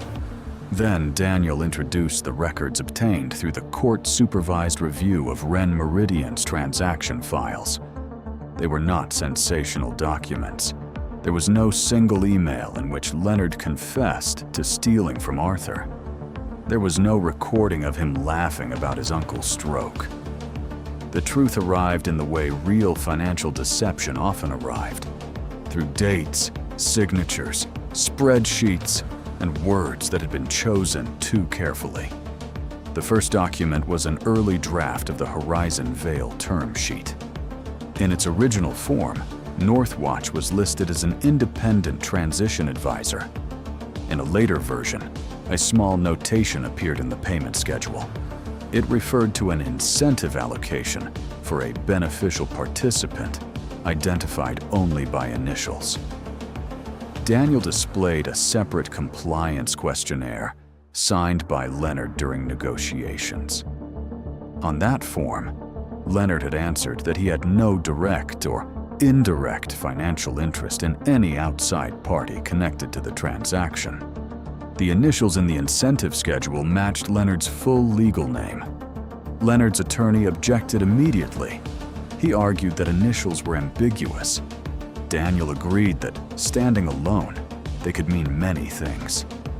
He then introduced a second document, a private side letter between Northwatch and a holding company called Hale Family Ventures. The holding company was not listed on Ren Meridian's public disclosures, but corporate registration records showed that it was controlled by a trust established for Leonard's children. The side letter promised that if the sale closed, Hale Family Ventures would receive a percentage of Northwatch's success fee. The payment would not go directly into Leonard's personal account. It would flow through a family trust designed to make the connection difficult to see at a glance. That was not merely a conflict of interest.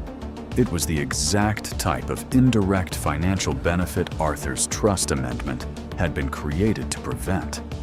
Leonard's expression did not collapse. He was too disciplined for that. But the rhythm of his composure changed. He began consulting with his lawyer more often. He stopped looking at Arthur. And for the first time, the people who had believed his story could see the outline of the trap he had built. Daniel continued. The next record showed that the guardianship petition had been prepared using information from a draft proxy package.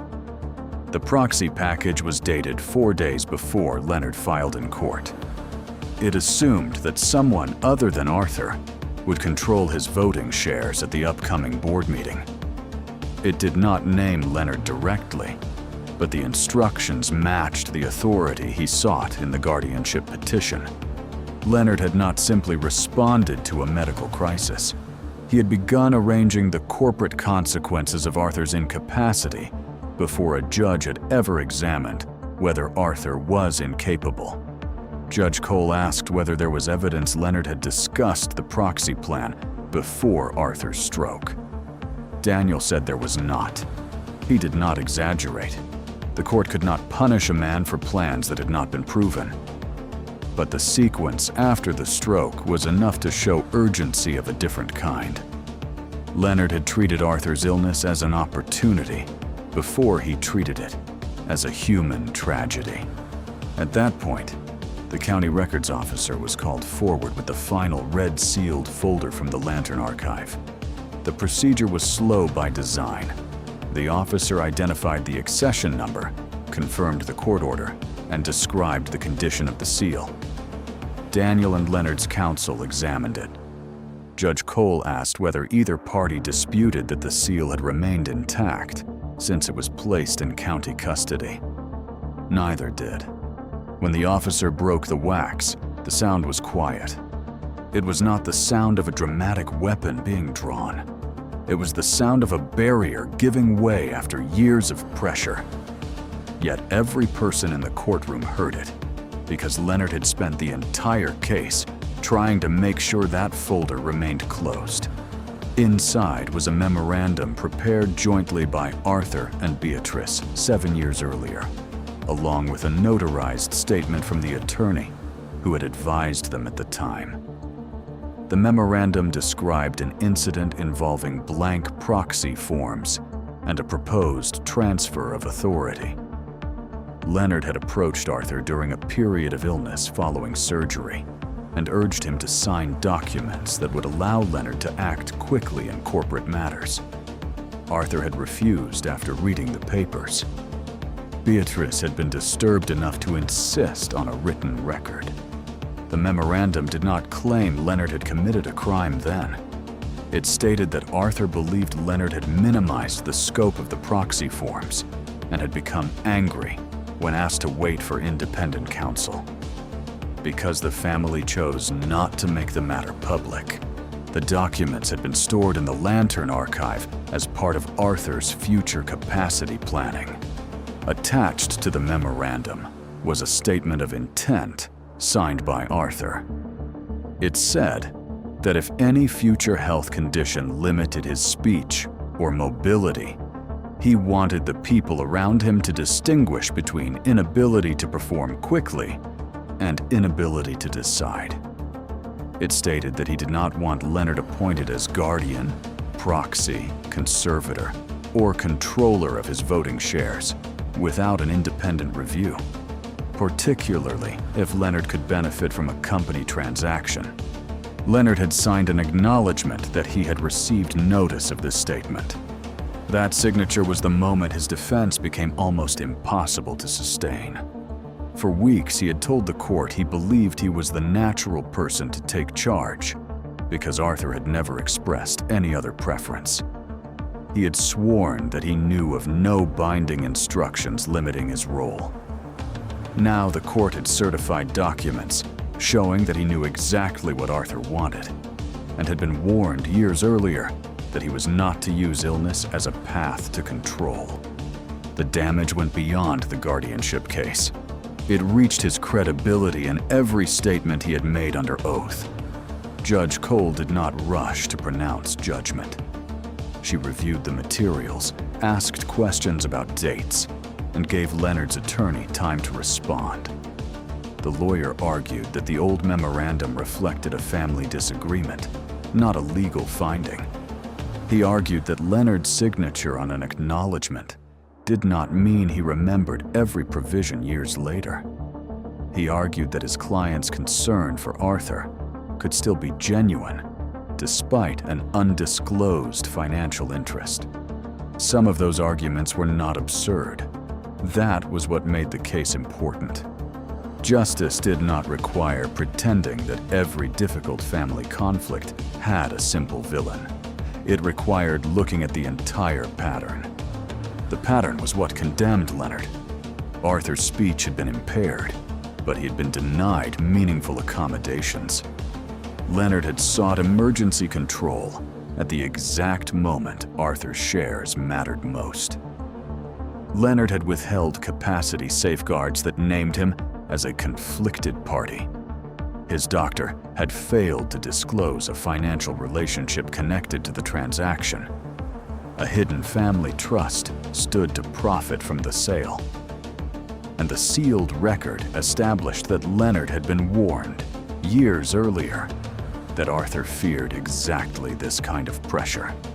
Taken together, it was no longer a misunderstanding. It was a strategy. Before Judge Cole issued her decision, she asked Arthur whether he wished to make his own preference known. Arthur's communication tablet rested on the table in front of him. Dr. Mercer sat nearby but did not touch it. Arthur looked at the screen for a long time. His left hand moved slowly, selecting letters one by one. He paused. He deleted a letter. He began again. No one hurried him. No one interpreted the silence for him. For the first time since his stroke, the entire room waited for Arthur at Arthur's pace. When he finished, Dr. Mercer verified the message with him using a second method. Arthur confirmed that he did not want Leonard to make decisions for him. He confirmed that he wanted independent assistance while recovering. And he confirmed that he wanted the housing division protected until he could participate fully in any decision affecting it. The meaning was simple. Arthur had never asked to be rescued from his own life. He had asked to be heard. Judge Cole denied Leonard's petition for emergency guardianship. She found that Arthur had demonstrated decision-making capacity with appropriate supports, and that Leonard's undisclosed financial interests created a serious conflict. She ordered that no one could exercise authority over Arthur's personal voting shares without further court approval. She directed the parties to implement a supported decision-making plan, including access to independent medical, legal, and communication professionals. She also ordered the record transmitted to the appropriate authorities for review of possible false statements in the guardianship petition, undisclosed conflicts of interest, and financial misconduct connected to the proposed transaction. The order did not declare Leonard guilty of crimes. It did something more immediate and more devastating. It removed his ability to hide behind the appearance of concern. The court had not sent him away in handcuffs. There was no satisfying instant punishment, no sudden collapse under flashing cameras. Leonard left the courtroom surrounded by lawyers, his face pale and controlled. But the world he had built depended on people believing that he was trustworthy. That belief had been broken in public by the very process he had tried to use as a weapon. The consequences unfolded over the following months. Ren Meridian's board placed Leonard on administrative leave while an independent investigation began. Several directors who had accepted his version of events admitted that they had not asked enough questions about Arthur's condition or the Horizon Vale proposal.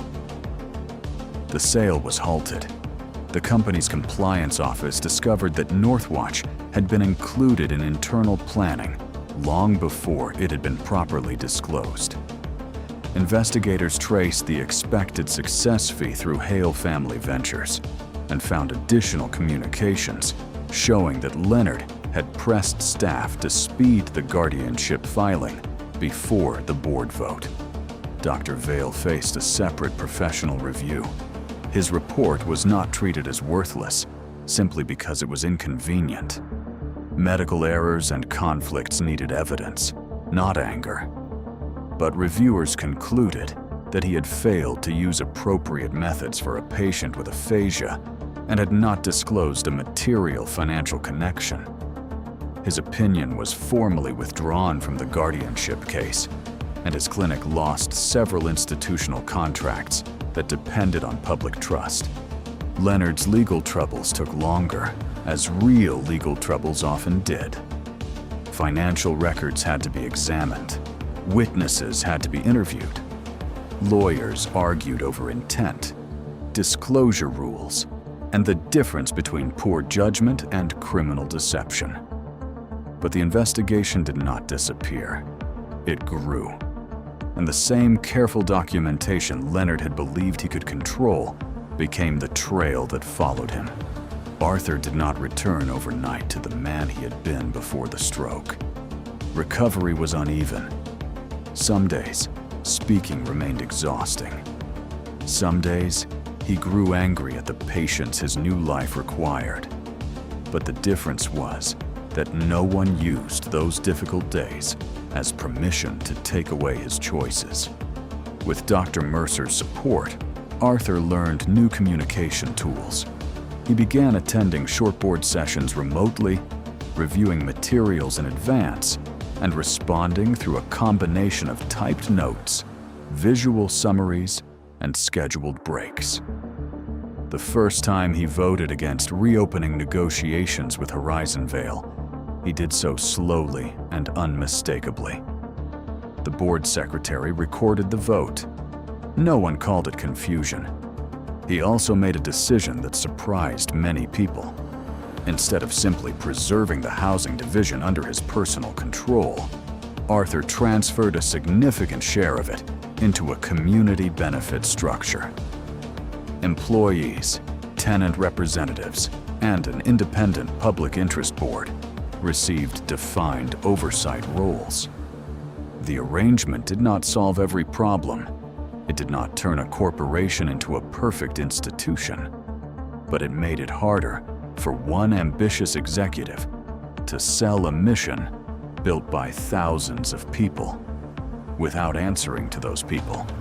Naomi refused the public attention that came afterward. Reporters tried to describe her as a hero, but she disliked the word. Heroes, she thought, were often used to make ordinary responsibilities sound extraordinary. She had only done what her work had taught her to do: preserve what mattered, ask what was missing, and refuse to let a person be erased because listening required effort. Arthur asked her to return to Ren Meridian, not as an assistant and not as a symbolic employee. He offered her the role of director of the newly expanded Lantern Archive and its companion advocacy program. The program would help families understand supported decision-making, protect older adults from financial exploitation, and teach organizations how to communicate with people whose disabilities made them easy to dismiss.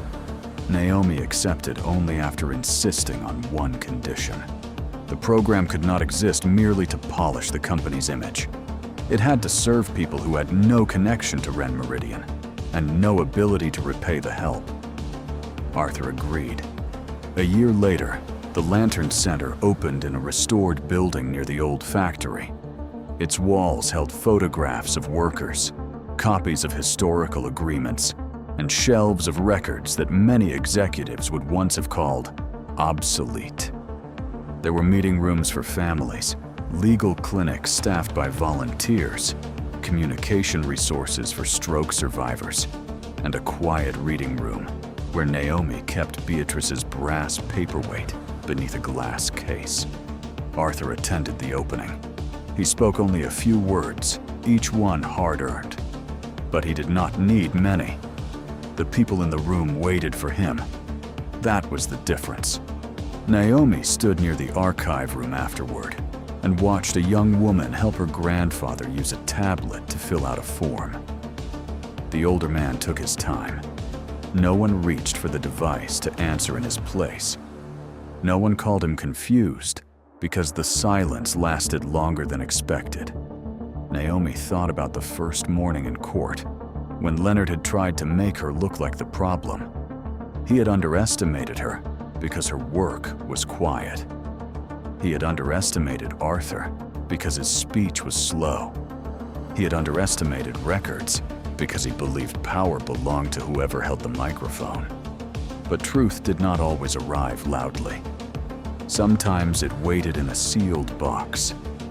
Sometimes it lived in a forgotten signature. Sometimes it survived because an ordinary person refused to throw away what others wanted erased.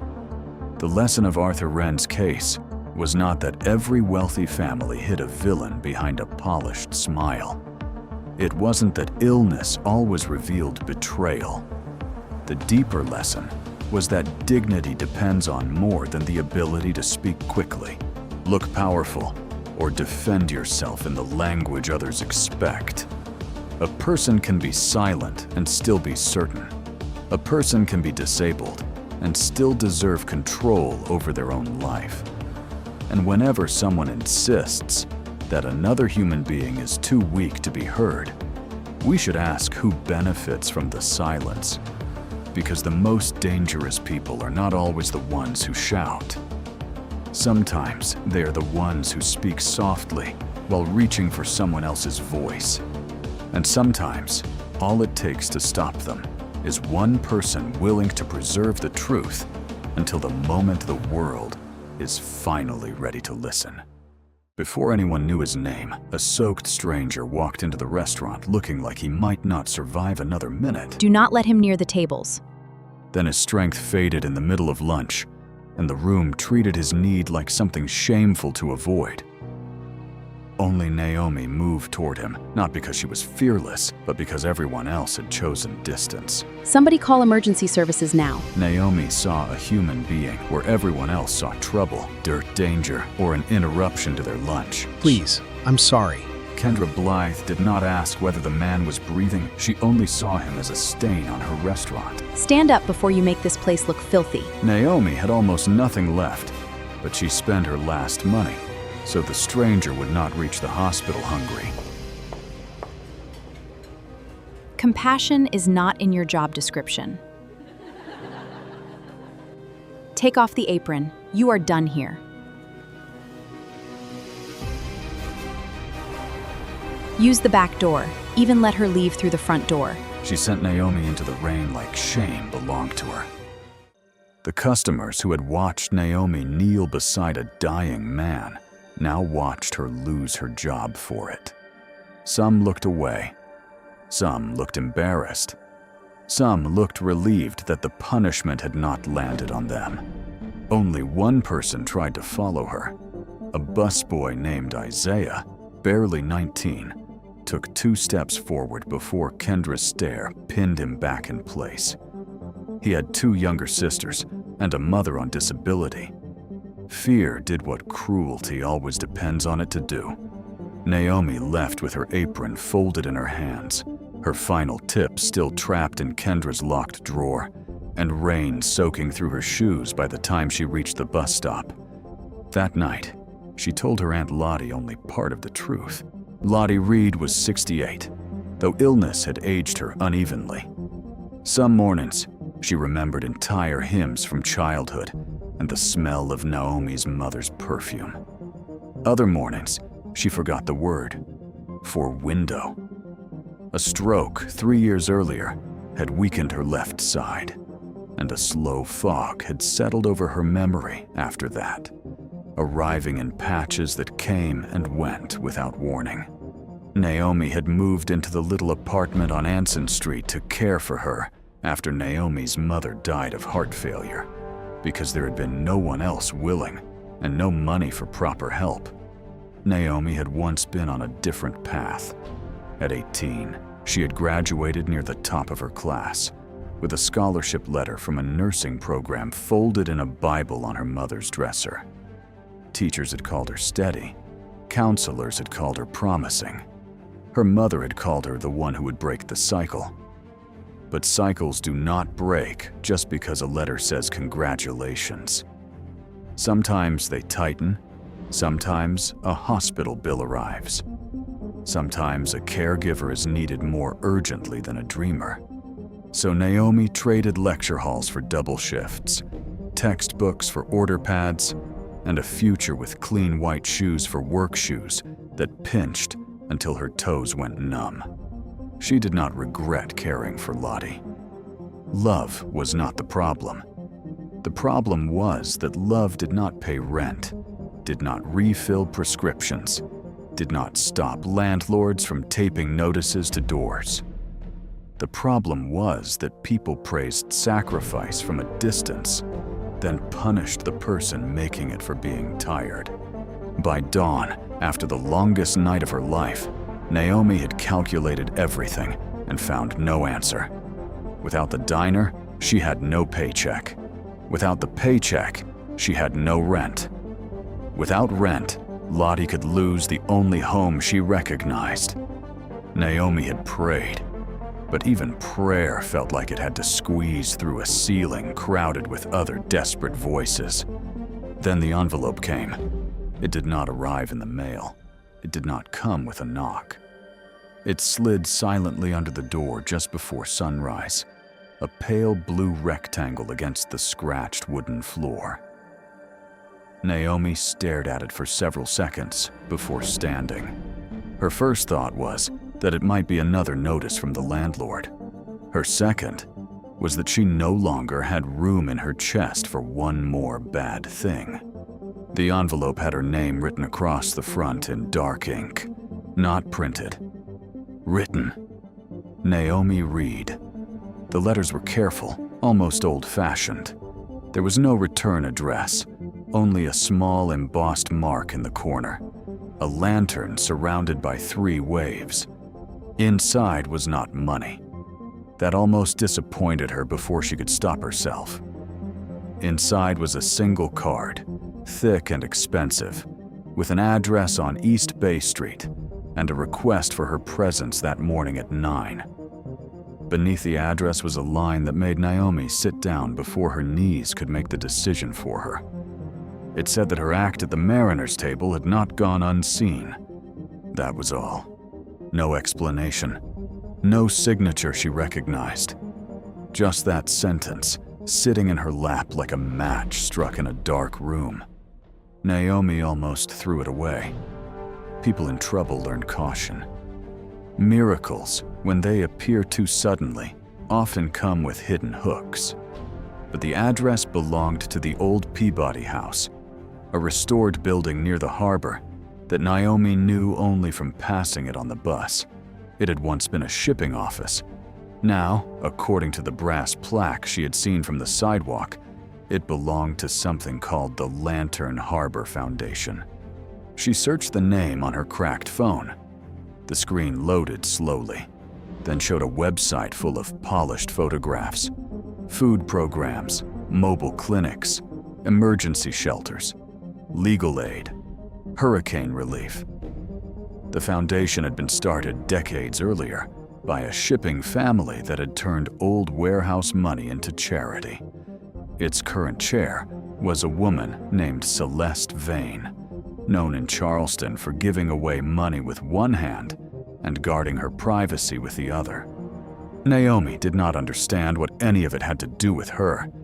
Still, at 8:30, after making sure Lottie had breakfast and leaving the neighbor with a number to call in case of trouble, Naomi put on her cleanest blouse, brushed lint from her coat, and took the bus toward East Bay Street. She carried the blue envelope in her bag like evidence in a trial no one had explained. The Peabody house looked even larger up close. Its windows were tall and arched, its brick washed clean by rain, its front steps flanked by planters full of white flowers that looked too expensive to touch. Naomi paused at the bottom step, suddenly aware of her shoes, her tired eyes, and the faint smell of diner grease still caught in her hair, no matter how carefully she had washed it. A security guard opened the door before she reached it. He did not ask whether she belonged. He said her name with respect and guided her inside. That unsettled her, more than suspicion would have. The lobby was warm and quiet.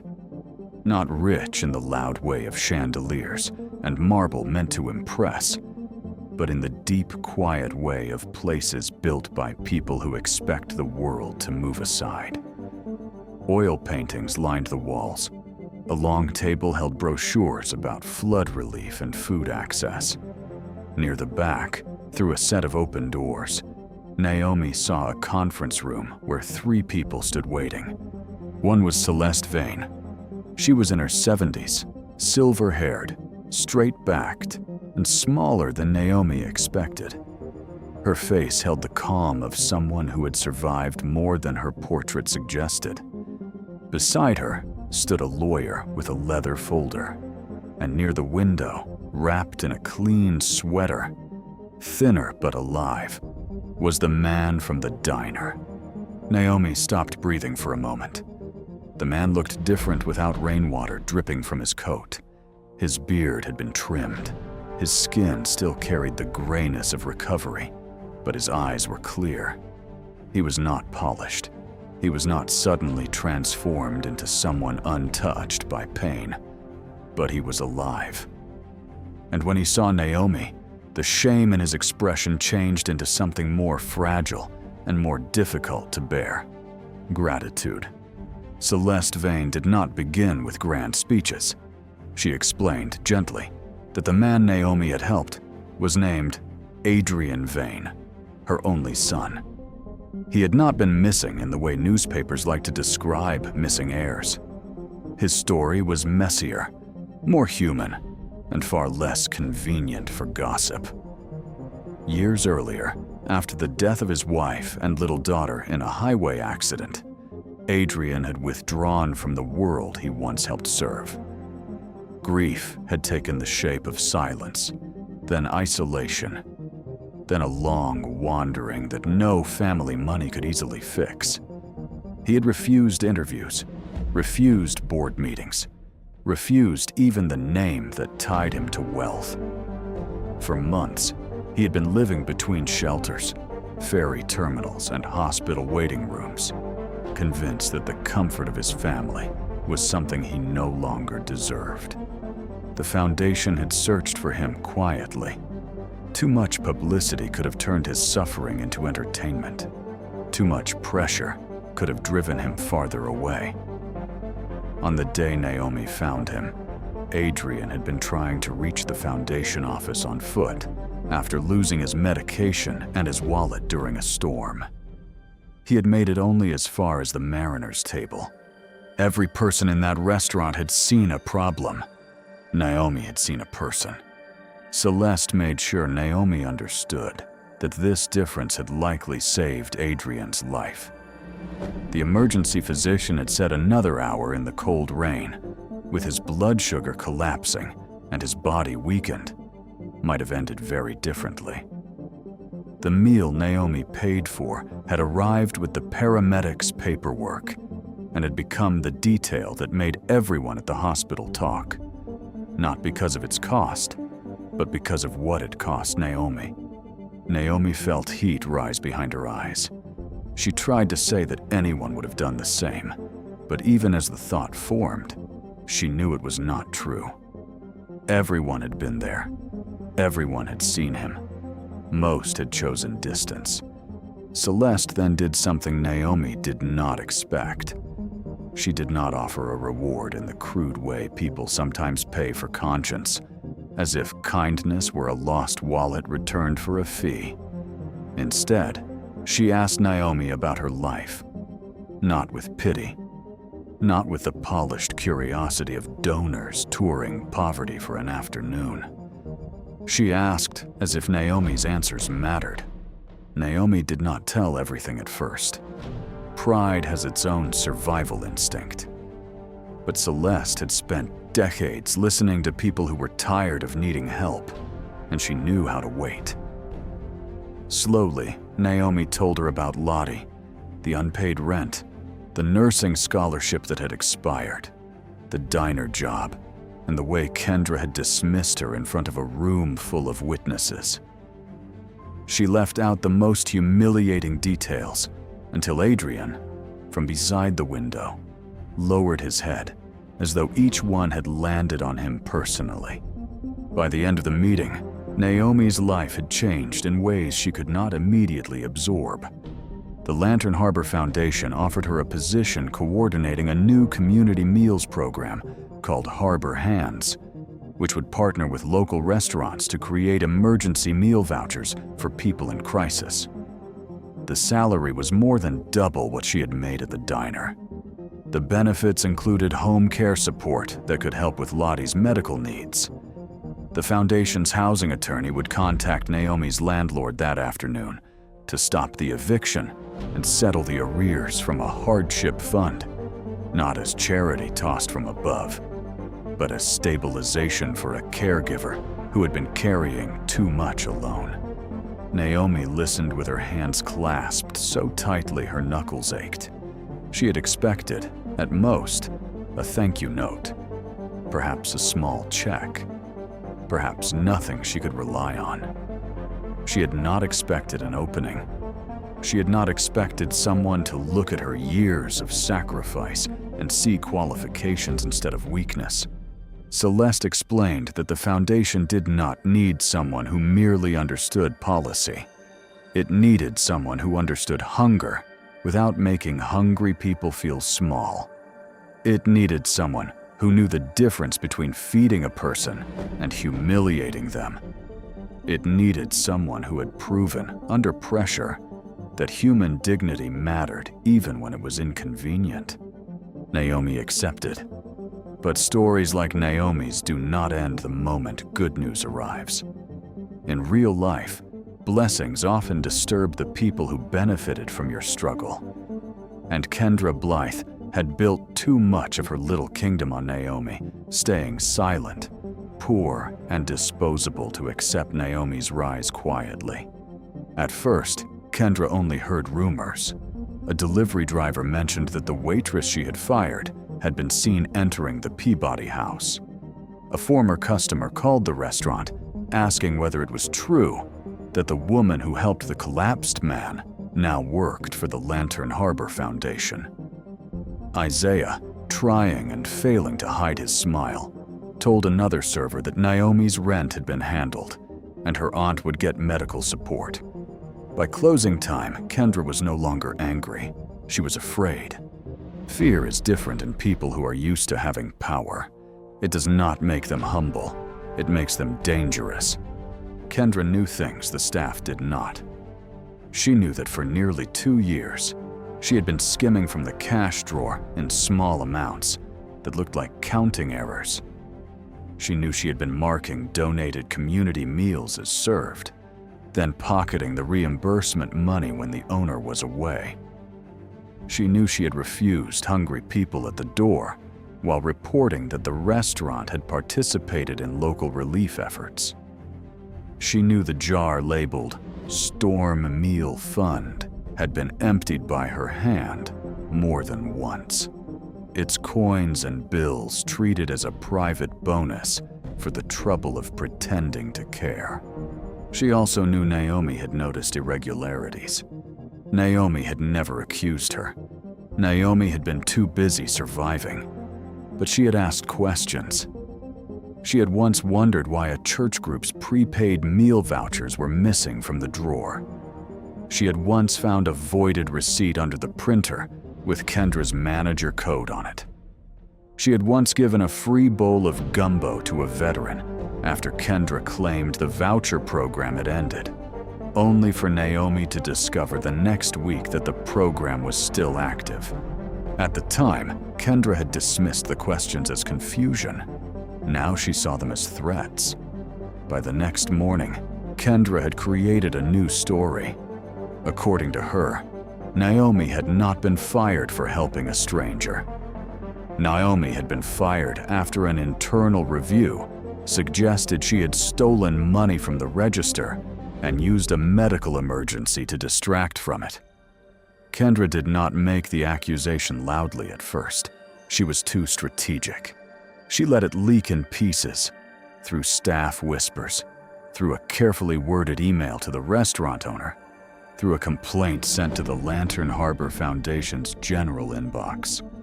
The complaint claimed that Naomi Reed was dishonest, unstable, and unfit to handle charitable funds.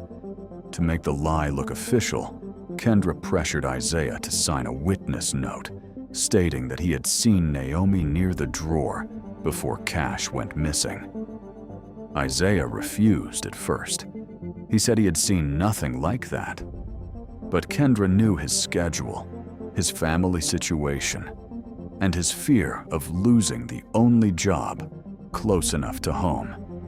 She cut his hours in half for 1 week, then returned them with a warning hidden behind a smile. By the second week, Isaiah signed a statement he hated himself for signing.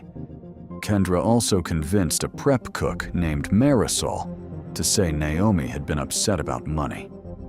That part was technically true, which made the lie harder to fight. Naomi had been upset about money because poverty had been pressing its knee against her chest for years. Kendra twisted that human truth into motive.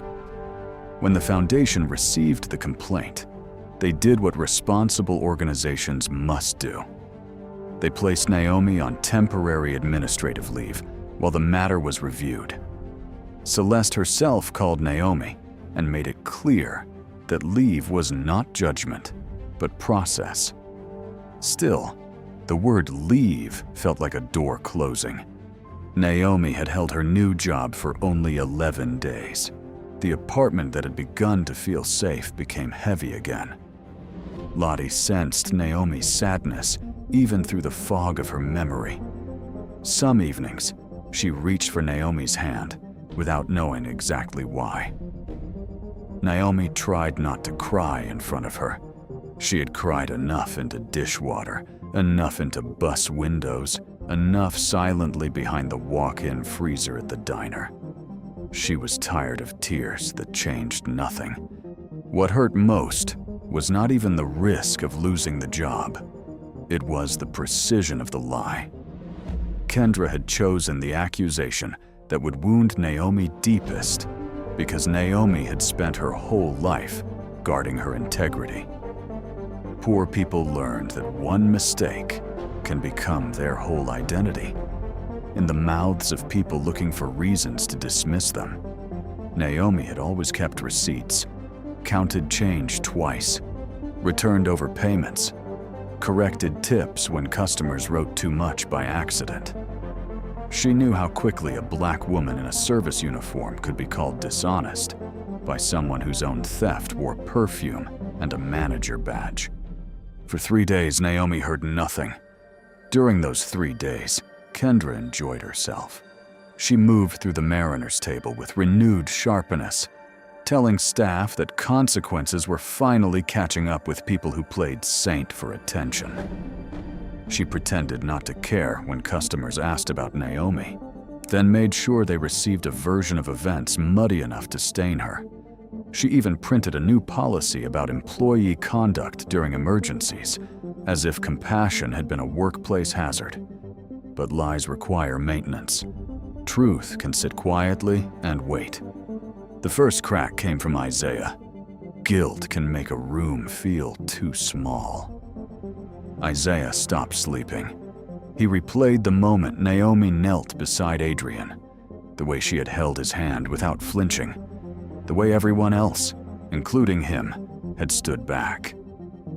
He replayed the moment Kendra pushed the witness note toward him and reminded him how many people wanted his job.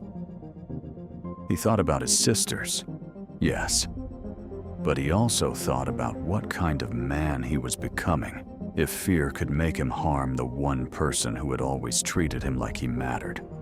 On the 4th morning, Isaiah went to the foundation office before his shift. He arrived shaking harder than Adrian had shaken in the diner, carrying a folded copy of the statement he had signed. He told the foundation's review attorney that it was false. He admitted Kendra had pressured him. He admitted he had never seen Naomi steal anything. He admitted something else, too. For months, he had watched Kendra remove cash from the Storm Meal Fund jar and replace donation vouchers with blank slips. That confession did not clear Naomi immediately, but it shifted the room. The second crack came from Marisol. She had been quiet for years because she needed work, and because Kendra had a way of making every immigrant employee feel one document away from disaster, whether that was true or not. Marisol had signed nothing, but she had allowed Kendra to use her name in the complaint. When she learned Isaiah had gone to the foundation, she did not want him standing alone. She brought what Kendra had forgotten existed: photographs. Months earlier, Marisol had photographed several prep lists and reimbursement sheets because Kendra kept blaming kitchen staff for missing voucher meals. At the time, Marisol had only wanted proof that the kitchen had prepared what it was told to prepare. But the photos showed a pattern. On days when the restaurant claimed to have served 20 donated meals, the kitchen had prepared 6. On days when reimbursement forms showed full distribution, staff meal logs showed no matching plates. Several forms had Kendra's manager code.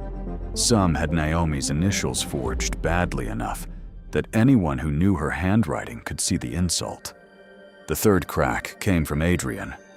Recovery had not made him suddenly powerful in the way people imagine wealth fixes everything.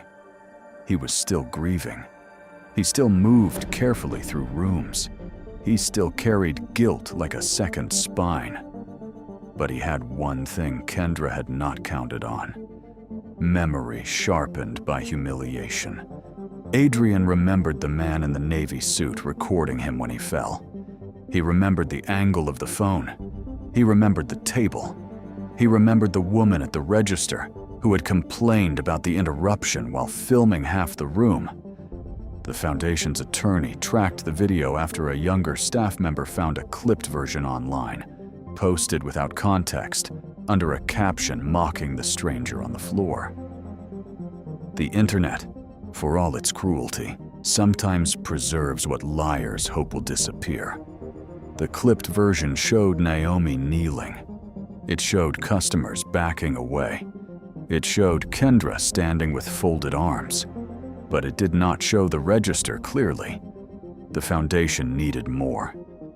The restaurant's internal cameras, according to Kendra, had malfunctioned that day. The owner, Mr. Harlan Cho, was told the system had overwritten the footage. That should have ended the matter. It did not. Mr. Cho had inherited the mariner's table from his father, who had opened it after serving as a Navy cook. Harlan was not a cruel man, but he was an absent one. And absence in leadership often becomes permission for someone worse to take over. He had trusted Kendra because she kept the restaurant profitable and problems quiet. He had ignored small complaints because he was tired, overextended, and grieving his own divorce. When the Lantern Harbor Foundation contacted him directly, he expected a misunderstanding. Instead, he discovered that his security system had not failed. Kendra had disabled the local storage, but she had forgotten about the backup connected to the insurance provider after a break-in the previous year. The footage wasn't on the restaurant computer. It was in a secure archive she did not know how to erase. Harlan watched it alone first. He watched Naomi serving tables during the rush. He watched Adrian enter, soaked and unsteady. He watched the room recoil. He watched Naomi kneel while Kendra stood back. He watched Naomi ask for emergency help. He watched her pay at the register with her own debit card, not remove money from it. He watched Kendra take Naomi's apron and send her out the side door. Then Harlan kept watching. The archive held more than that day. It held weeks. It held Kendra opening the donation jar after closing. It held her removing envelopes from the voucher drawer. It held her entering manager codes during cash outs, voiding meals that had been paid for by community partners, and slipping bills into the side pocket of her blazer. It held her handing Isaiah the witness note in the storage hallway, pointing toward the schedule board, and making the threat clear even without audio. The truth had not needed to shout. It had needed someone to look. When Naomi was called back to the Foundation office, she expected another question, another form, another polite expression from people deciding whether to believe her. Instead, she found Celeste, Adrian, Harlan Cho, Isaiah, Marisol, and the Foundation attorney seated around the same conference table where hope had first begun to feel possible. Naomi stood at the doorway, uncertain whether she had entered a trial or a rescue. Celeste did not make her wait. She explained that the accusations had been withdrawn, disproven, and referred for further action. Harlan apologized, with a face so pale, it seemed the shame had drained him. He admitted that his trust in Kendra had allowed harm to grow under his roof. Isaiah cried before he could finish his apology. Marisol kept her eyes lowered until Naomi crossed the room and touched her shoulder. Not because Naomi owed anyone comfort, but because she understood what fear could do to good people trapped under bad authority. Adrian said the least, but his presence said enough. He had been the man on the floor. Now he was one of the reasons the truth was standing. Naomi was cleared fully. Her leave was ended. Her name was restored. But restoration, for someone who has been publicly humiliated, is not simply a letter saying the matter is closed. A lie travels through people. It enters rooms before you do. It sits in the air, waiting to see whether you will defend yourself or shrink. Celeste understood that. So did Harlan. The Mariners' table held a staff meeting the following Monday before opening. This time, Naomi did not enter through the side door. She entered through the front. The same bell rang above her head, bright and careless, just as it had the day Adrian collapsed. But the room felt different now. The chairs were stacked on tables. The floor smelled of lemon cleaner. The staff stood near the counter, tense and quiet. Kendra was there too, though no longer behind the host stand.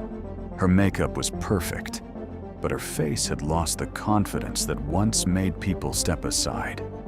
Harlan spoke first, not with the polished language of corporate apologies, but with the rough honesty of a man who had finally looked at what his neglect had cost. He told the staff that Naomi Reed had been wrongfully fired, falsely accused, and publicly mistreated for doing what every decent person in that room should have done. He confirmed that Kendra Blythe had been terminated for cause, and that evidence of theft, intimidation, falsification of records, and charity fraud had been turned over to the proper authorities. Kendra tried to hold herself stiff, as if posture could substitute for innocence. But there are moments when a person's own silence becomes a confession. She had spent years making others feel small under fluorescent lights. Now she stood under the same lights, while the room learned what she had done. The poetic justice was not loud, it was precise. Kendra had fired Naomi for feeding a hungry stranger, and now the theft that destroyed her reputation came from money meant to feed hungry strangers. She had accused Naomi of stealing from a register, and the register logs exposed her. She had used employees' fear to create false statements, and those same employees became the witnesses who helped undo her. She had sent Naomi through the side door in shame, and Naomi returned through the front, while Kendra left, escorted by the owner she had deceived. No one applauded. It was better that way. Applause might have made it feel like a performance. This was not a performance. It was accountability. Kendra's downfall did not end at the sidewalk. Investigators later found that the stolen voucher funds were larger than anyone first believed.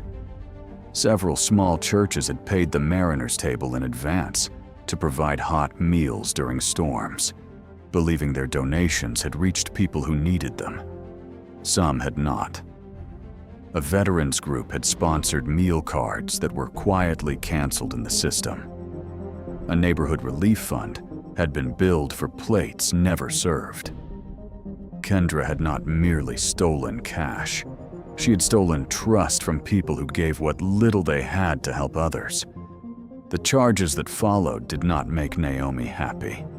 She was not the kind of person who found joy in someone else's ruin. But she did feel something steadier than happiness.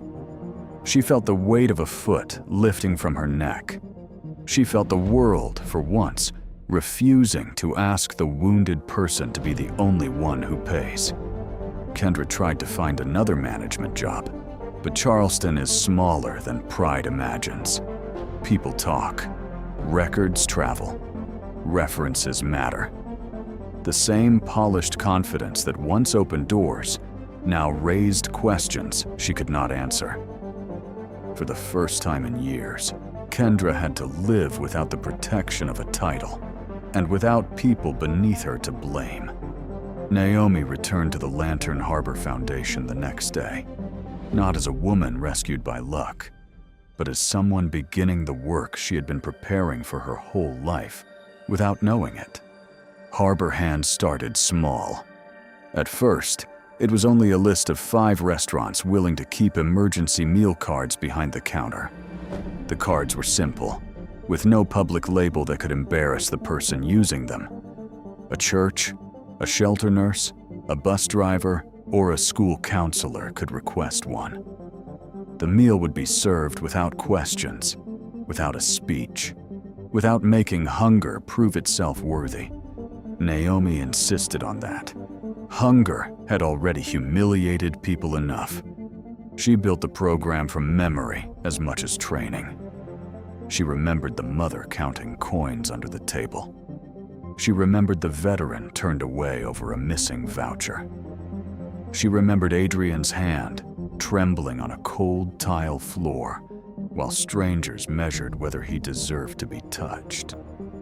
She remembered all the people she had served at the mariners' table who were one bad week away from becoming invisible. Her first major policy was called the warm seat rule. Any participating restaurant that accepted foundation funds had to agree that a person in crisis could sit inside safely while waiting for help, even if they could not order immediately.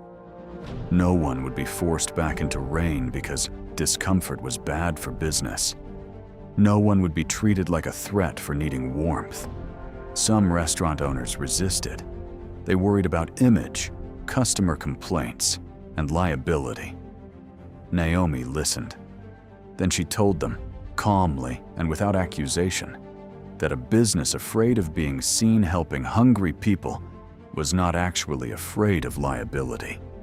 It was afraid of being reminded what community means. A surprising number signed after that. The mariners' table became one of the first official partners. Harlan Cho did more than sign. He changed the restaurant. He installed transparent accounting for every donated meal. He created a staff emergency fund. He hired an outside manager with nonprofit experience. He raised wages modestly but meaningfully, because guilt without structural change is only emotion wearing a better suit. He also placed a small brass plaque near the entrance, not with Naomi's face or a dramatic version of the story, but with a simple line that said every person who entered hungry deserved to leave treated as human. Naomi did not ask for the plaque. At first, she did not even like it. She worried it made her one act of kindness seem exceptional when she believed it should have been ordinary. But Celeste told her that reminders were necessary because decency often disappears not from one grand act of evil, but from 100 small permissions to look away. Adrian slowly returned to himself, though not to the man he had been before tragedy. Some losses do not give back the original version of a person. They make something quieter, deeper, sometimes more compassionate, sometimes more fragile. He began volunteering with Harbor Hands, first behind the scenes, reviewing supply lists and helping design intake forms that did not shame people. Later, he trained with peer support counselors to work with people in grief, addiction recovery, and housing instability. He did not pretend his family name had saved him. In fact, he understood more clearly than anyone that it almost had not. Money had searched for him, but a waitress with $38 had reached him first. That truth changed him. His relationship with Celeste healed slowly. Mother and son had spent years separated by grief, guilt, and all the words each feared would injure the other. Naomi never intruded on that healing. She only noticed, over months, that Adrian stopped standing near exits during meetings. Celeste stopped looking at him as if he might vanish if she blinked. One afternoon, Naomi saw them walk together along the harbor after a fundraiser, not speaking much, simply sharing space. Sometimes that is what forgiveness looks like before it has language. At home, life changed too. The foundation helped Naomi and Lottie move from the drafty apartment on Anson Street into a small but bright unit near a park, with an elevator, reliable heat, and a window where Lottie could watch children chasing pigeons in the afternoon. The first night there, Lottie became agitated because the walls did not feel familiar. Naomi sat with her until the fear passed, describing each room softly, grounding her in the names of things. The next morning, Lottie woke and said the sunlight looked kind. Naomi cried in the kitchen where no one could see. For years, she had measured success in avoided disasters. Rent not late enough to evict. Medicine not empty enough to panic. Electricity not shut off yet. Shoes not broken beyond repair. Now she had space to imagine a life not built entirely around emergencies. She enrolled in evening courses toward a community health certification, not because she needed a title to prove her worth, but because the dream she had buried at 18 still had roots. The scholarship letter from long ago remained in her Bible, creased and yellowing. She did not look at it with grief anymore. She looked at it like evidence that the girl she had been was still somewhere inside the woman she had become, not lost, only waiting. Months passed, and Harbor Hands grew. What began with 5 restaurants became 15, then 28. A mobile meal van joined the program after hurricane season, exposed neighborhoods where older residents could not reach distribution sites. School counselors started calling when students came to class, hungry after weekends. Hospital social workers requested meal cards for discharged patients who had nowhere stable to go.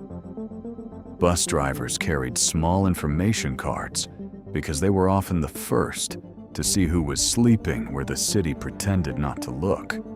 Naomi worked harder than she ever had at the diner, but the work no longer shrank her. There is a difference between exhaustion that empties you and exhaustion that has meaning. She still had difficult days. She still dealt with budgets, skeptical donors, broken supply chains, and people who assumed compassion could be scheduled neatly between office hours.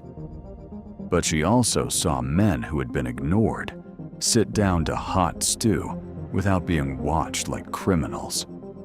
She saw mothers receive grocery boxes before shame could force them to choose between pride and dinner.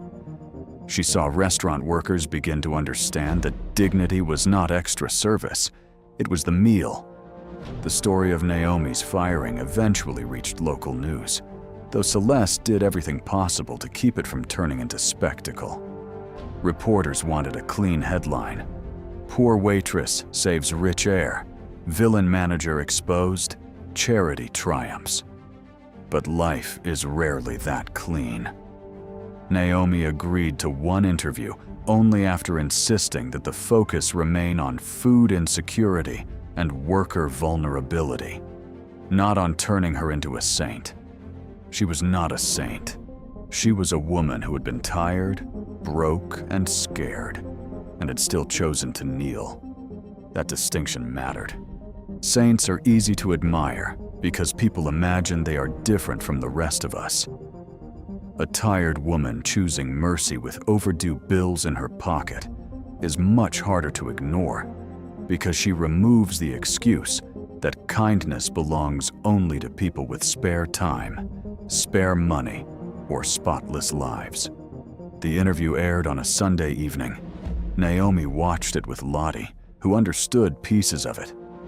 At one point, Lottie touched the screen when Naomi appeared, then looked at the real Naomi sitting beside her and smiled with sudden recognition.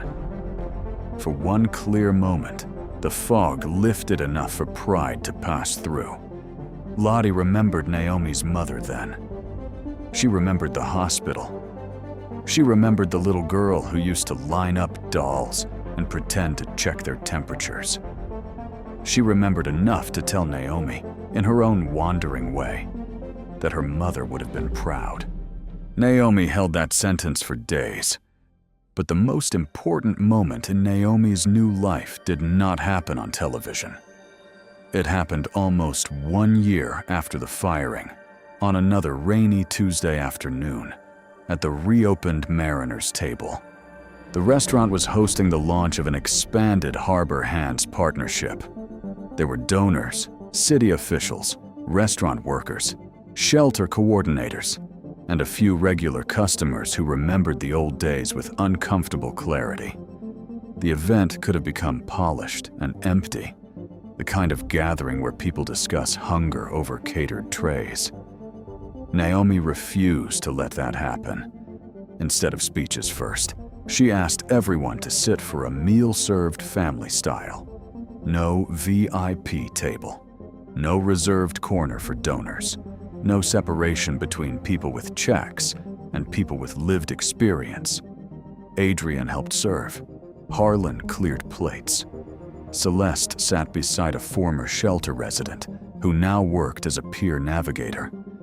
The room, once divided by fear and judgment, felt almost unfamiliar in its warmth. Near the end, Naomi stood where Kendra had once fired her. She did not describe Kendra with hatred. She did not need to. Hatred would have made Kendra too central to a story that had grown beyond her. Naomi spoke instead about the floor, the actual floor of the restaurant, the tile near table 6 where Adrian had collapsed. She said that every community has a floor like that, a place where someone falls and everyone else must decide what kind of person they are. Some step back, some record, some complain about the inconvenience, and sometimes one person kneels, not because they are fearless, but because they know what it feels like to need someone. She explained that Harbor Hands existed to make kneeling less lonely. It existed so mercy would not depend on one waitress risking her job or one stranger being connected to a powerful family. It existed because people should not have to be secretly important to be treated as worth saving. That line stayed with everyone. People should not have to be secretly important to be treated as worth saving. Adrian lowered his eyes when she said it. Celeste reached for his hand. Harlan looked toward the doorway, perhaps remembering all the people his restaurant had once allowed to be turned away. Isaiah, now promoted and studying hospitality management with foundation support, wiped his face quickly and pretended he had not. Marisol smiled openly, no longer afraid of being seen. After the event, when the room had emptied and rain softened the windows, Naomi stood for a moment by table 6. The tile had been repaired, where a crack once ran through it. Most people would never know anything had happened there. That seemed right to her. Sacred places do not always announce themselves. Sometimes they hide under ordinary tables in ordinary diners, waiting for ordinary people to make choices that echo farther than they can see. Naomi thought about the blue envelope that had slid under her door before dawn. For a long time, she had believed that envelope was the beginning of her rescue. Now she understood it differently. The rescue had begun earlier, on the floor, when she refused to let the room decide a man's value for her. The envelope had only carried the news that kindness, though delayed, had found its way back. And yet, she also knew kindness did not always return with a foundation job. a new apartment, or public vindication. Sometimes kindness returns quietly. Sometimes it returns years later, through a child who remembers being fed. Sometimes it returns only as the knowledge that you did not become cruel when cruelty would have been easier. That kind of return is harder to measure, but it is real. Naomi kept the blue envelope. She framed it in her office, not because of the address or the embossed lantern, but because of the sentence inside. Her act had not gone unseen. On difficult days, when funding was short or the need felt endless, she looked at that sentence and thought of all the unseen acts happening across the city. A cashier slipping a sandwich into a bag, a bus driver waiting an extra minute for an elderly passenger, a teacher sending food home without making a child explain, a nurse warming a blanket for someone no family had come to visit, a neighbor knocking on a door before the silence became permanent. The world is held together by people who do small mercies without witnesses. But Naomi also learned that mercy must become more than a moment. It must become policy. It must become systems.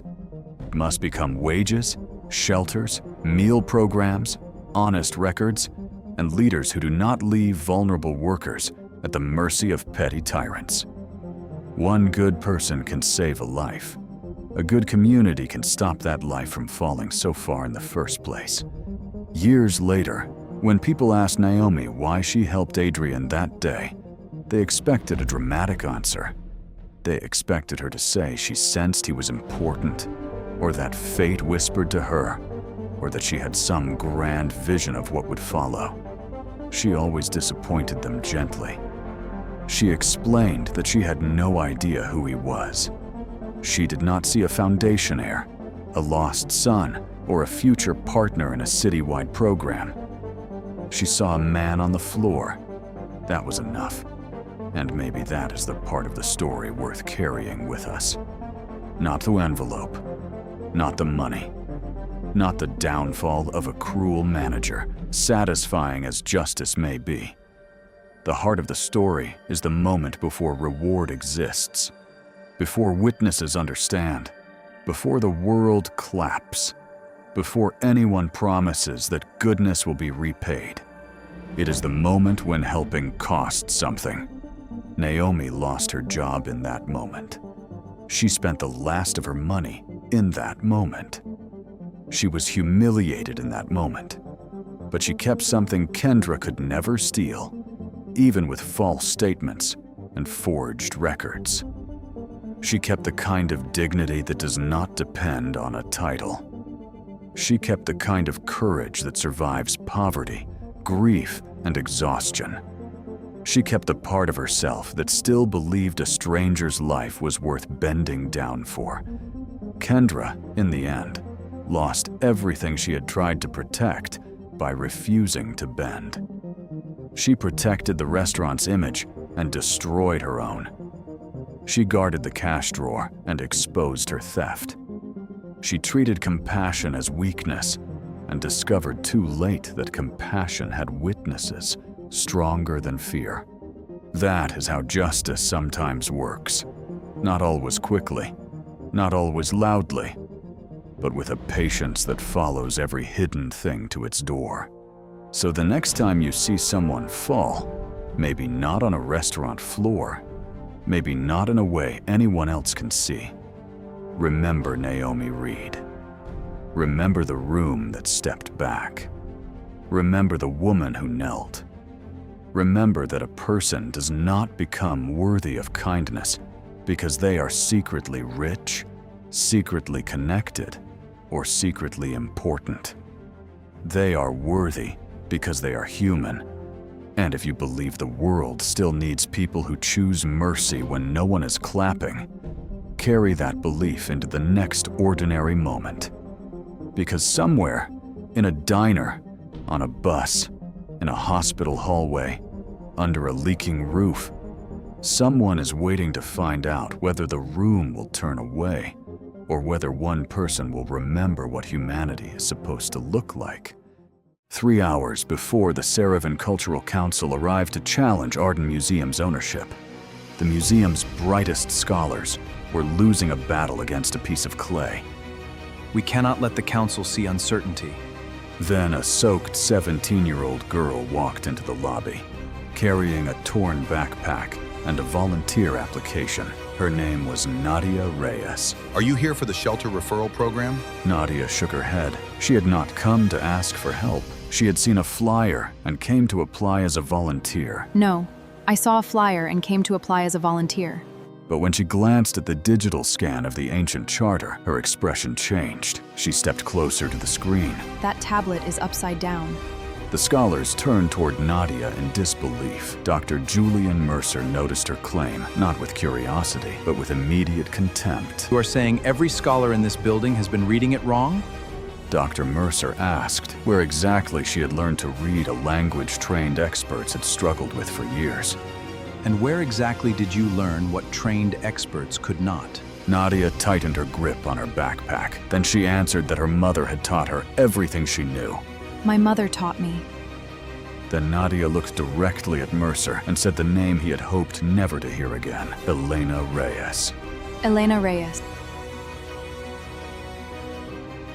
For the first time that morning, Dr. Julian Mercer looked afraid. The lobby became so quiet that Nadia could hear rain striking the windows. Mercer called Elena a former employee who had worked briefly as a restoration technician, trying to make Nadia's mother sound insignificant. Your mother worked here briefly. That is all.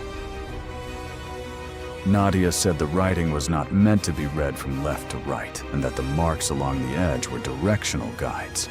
Those marks are not cracks.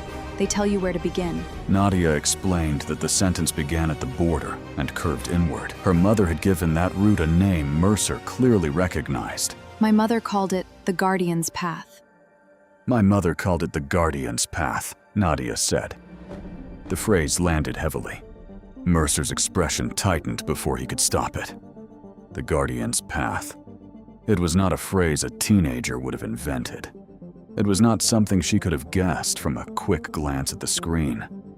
Elena had used those exact words in her notes. They had appeared in the report Mercer had hoped would disappear forever. The junior scholars gathered closer to the monitor. One enlarged the lower border. Another brought up older scans. A third began comparing the marks against a database of known Saravan inscriptions. Their movements became slower and more deliberate. The confidence they had shown before Nadia entered the lobby had begun to dissolve. For weeks, they had been trapped inside one interpretation. They had assumed the tablet was a sale agreement because the museum had always called it one. They had assumed the first line named an owner because every exhibition label, donor brochure, and academic summary said it did. They had not tested the possibility that the first line was being read in reverse. Evelyn Hart noticed the shift. She had been standing near the reception desk moments earlier, balancing a phone call from the board with messages from legal counsel and a growing stack of problems that no one else seemed willing to solve. Evelyn was not a historian. She did not claim to understand ancient languages. Her work was more immediate and less romantic. She managed budgets, staff conflicts, insurance concerns, donors, building permits, public relations disasters, and the 1,000 small emergencies that kept Arden Museum functioning. But she understood risk, and the silence around the research screen was beginning to sound like risk. She ended her call and stepped closer. Her eyes moved from the tablet to Nadia, then from Nadia to Mercer. She asked whether the reading direction had ever been tested, using the border marks as guides. No one answered immediately. That hesitation mattered. Mercer stepped in before the silence became too revealing. He said the team had examined all reasonable possibilities. He reminded Evelyn that the document had been studied by senior experts from several institutions. He warned that a museum facing an international legal challenge could not allow an unverified theory to disrupt months of preparation. He sounded calm, but he was speaking too quickly. Nadia saw it. Owen Blake saw it too. Owen was the security guard who had opened the side entrance for Nadia less than an hour earlier. At first, he had thought she had come inside to get out of the rain. Her jacket was old, her shoes were soaked, and the backpack on her shoulder looked as though it had been repaired more times than most people repaired anything. He had almost sent her away. Now he stood near the edge of the lobby, watching the museum's most respected scholar become unsettled by a phrase from an old notebook. Owen did not know the difference between a trade agreement and a custodial covenant. He did not understand Saravan grammar or ancient border signs, but he knew how people behaved when they were trying to hide fear beneath authority. Nadia continued before Mercer could close the conversation. She explained that the opening symbols did not appear to describe a sale. The grammar was wrong for that. If the border marks were followed, the first sequence became a declaration of protection. The document seemed to describe an object placed into another party's care. It sounded less like ownership and more like responsibility. That difference changed everything. A sale would mean Arden Museum had a legal claim to the relic connected to the charter. A guardianship agreement would mean the museum had only been trusted with it. And if that trust came with conditions, the museum could lose much more than an artifact. It could lose the story it had told the world for generations. The Saravan Cultural Council had spent years arguing exactly that. Their historians believed the relic had never been sold.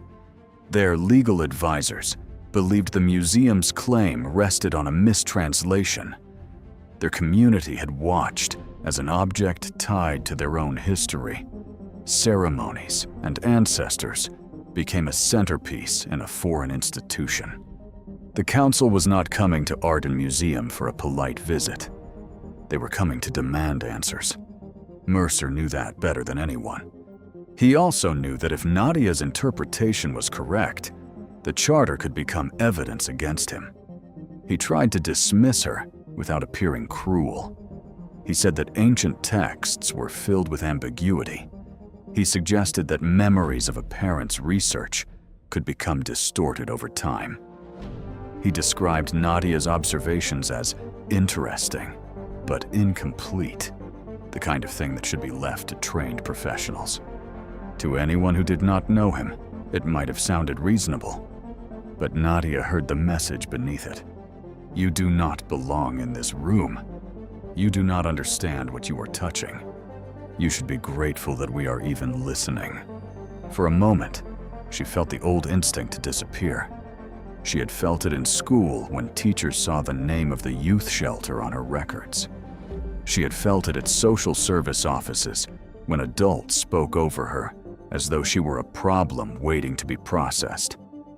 She had felt it at job interviews when people looked at her carefully repaired shoes and decided not to ask another question. Her mother had once told her that poor people were often expected to be grateful just for being allowed inside a room. But Elena had also told her something else. When someone becomes uncomfortable because of a question, that question is usually worth asking. Nadia opened her backpack. Inside was an old leather notebook. The cover had cracked at the corners. Several pages were held together by faded thread. The notebook had traveled with Nadia through every difficult year after her mother died. It had survived moves, shelters, temporary rooms, donated furniture, and nights when Nadia slept with it beneath her pillow because she was afraid someone might take it.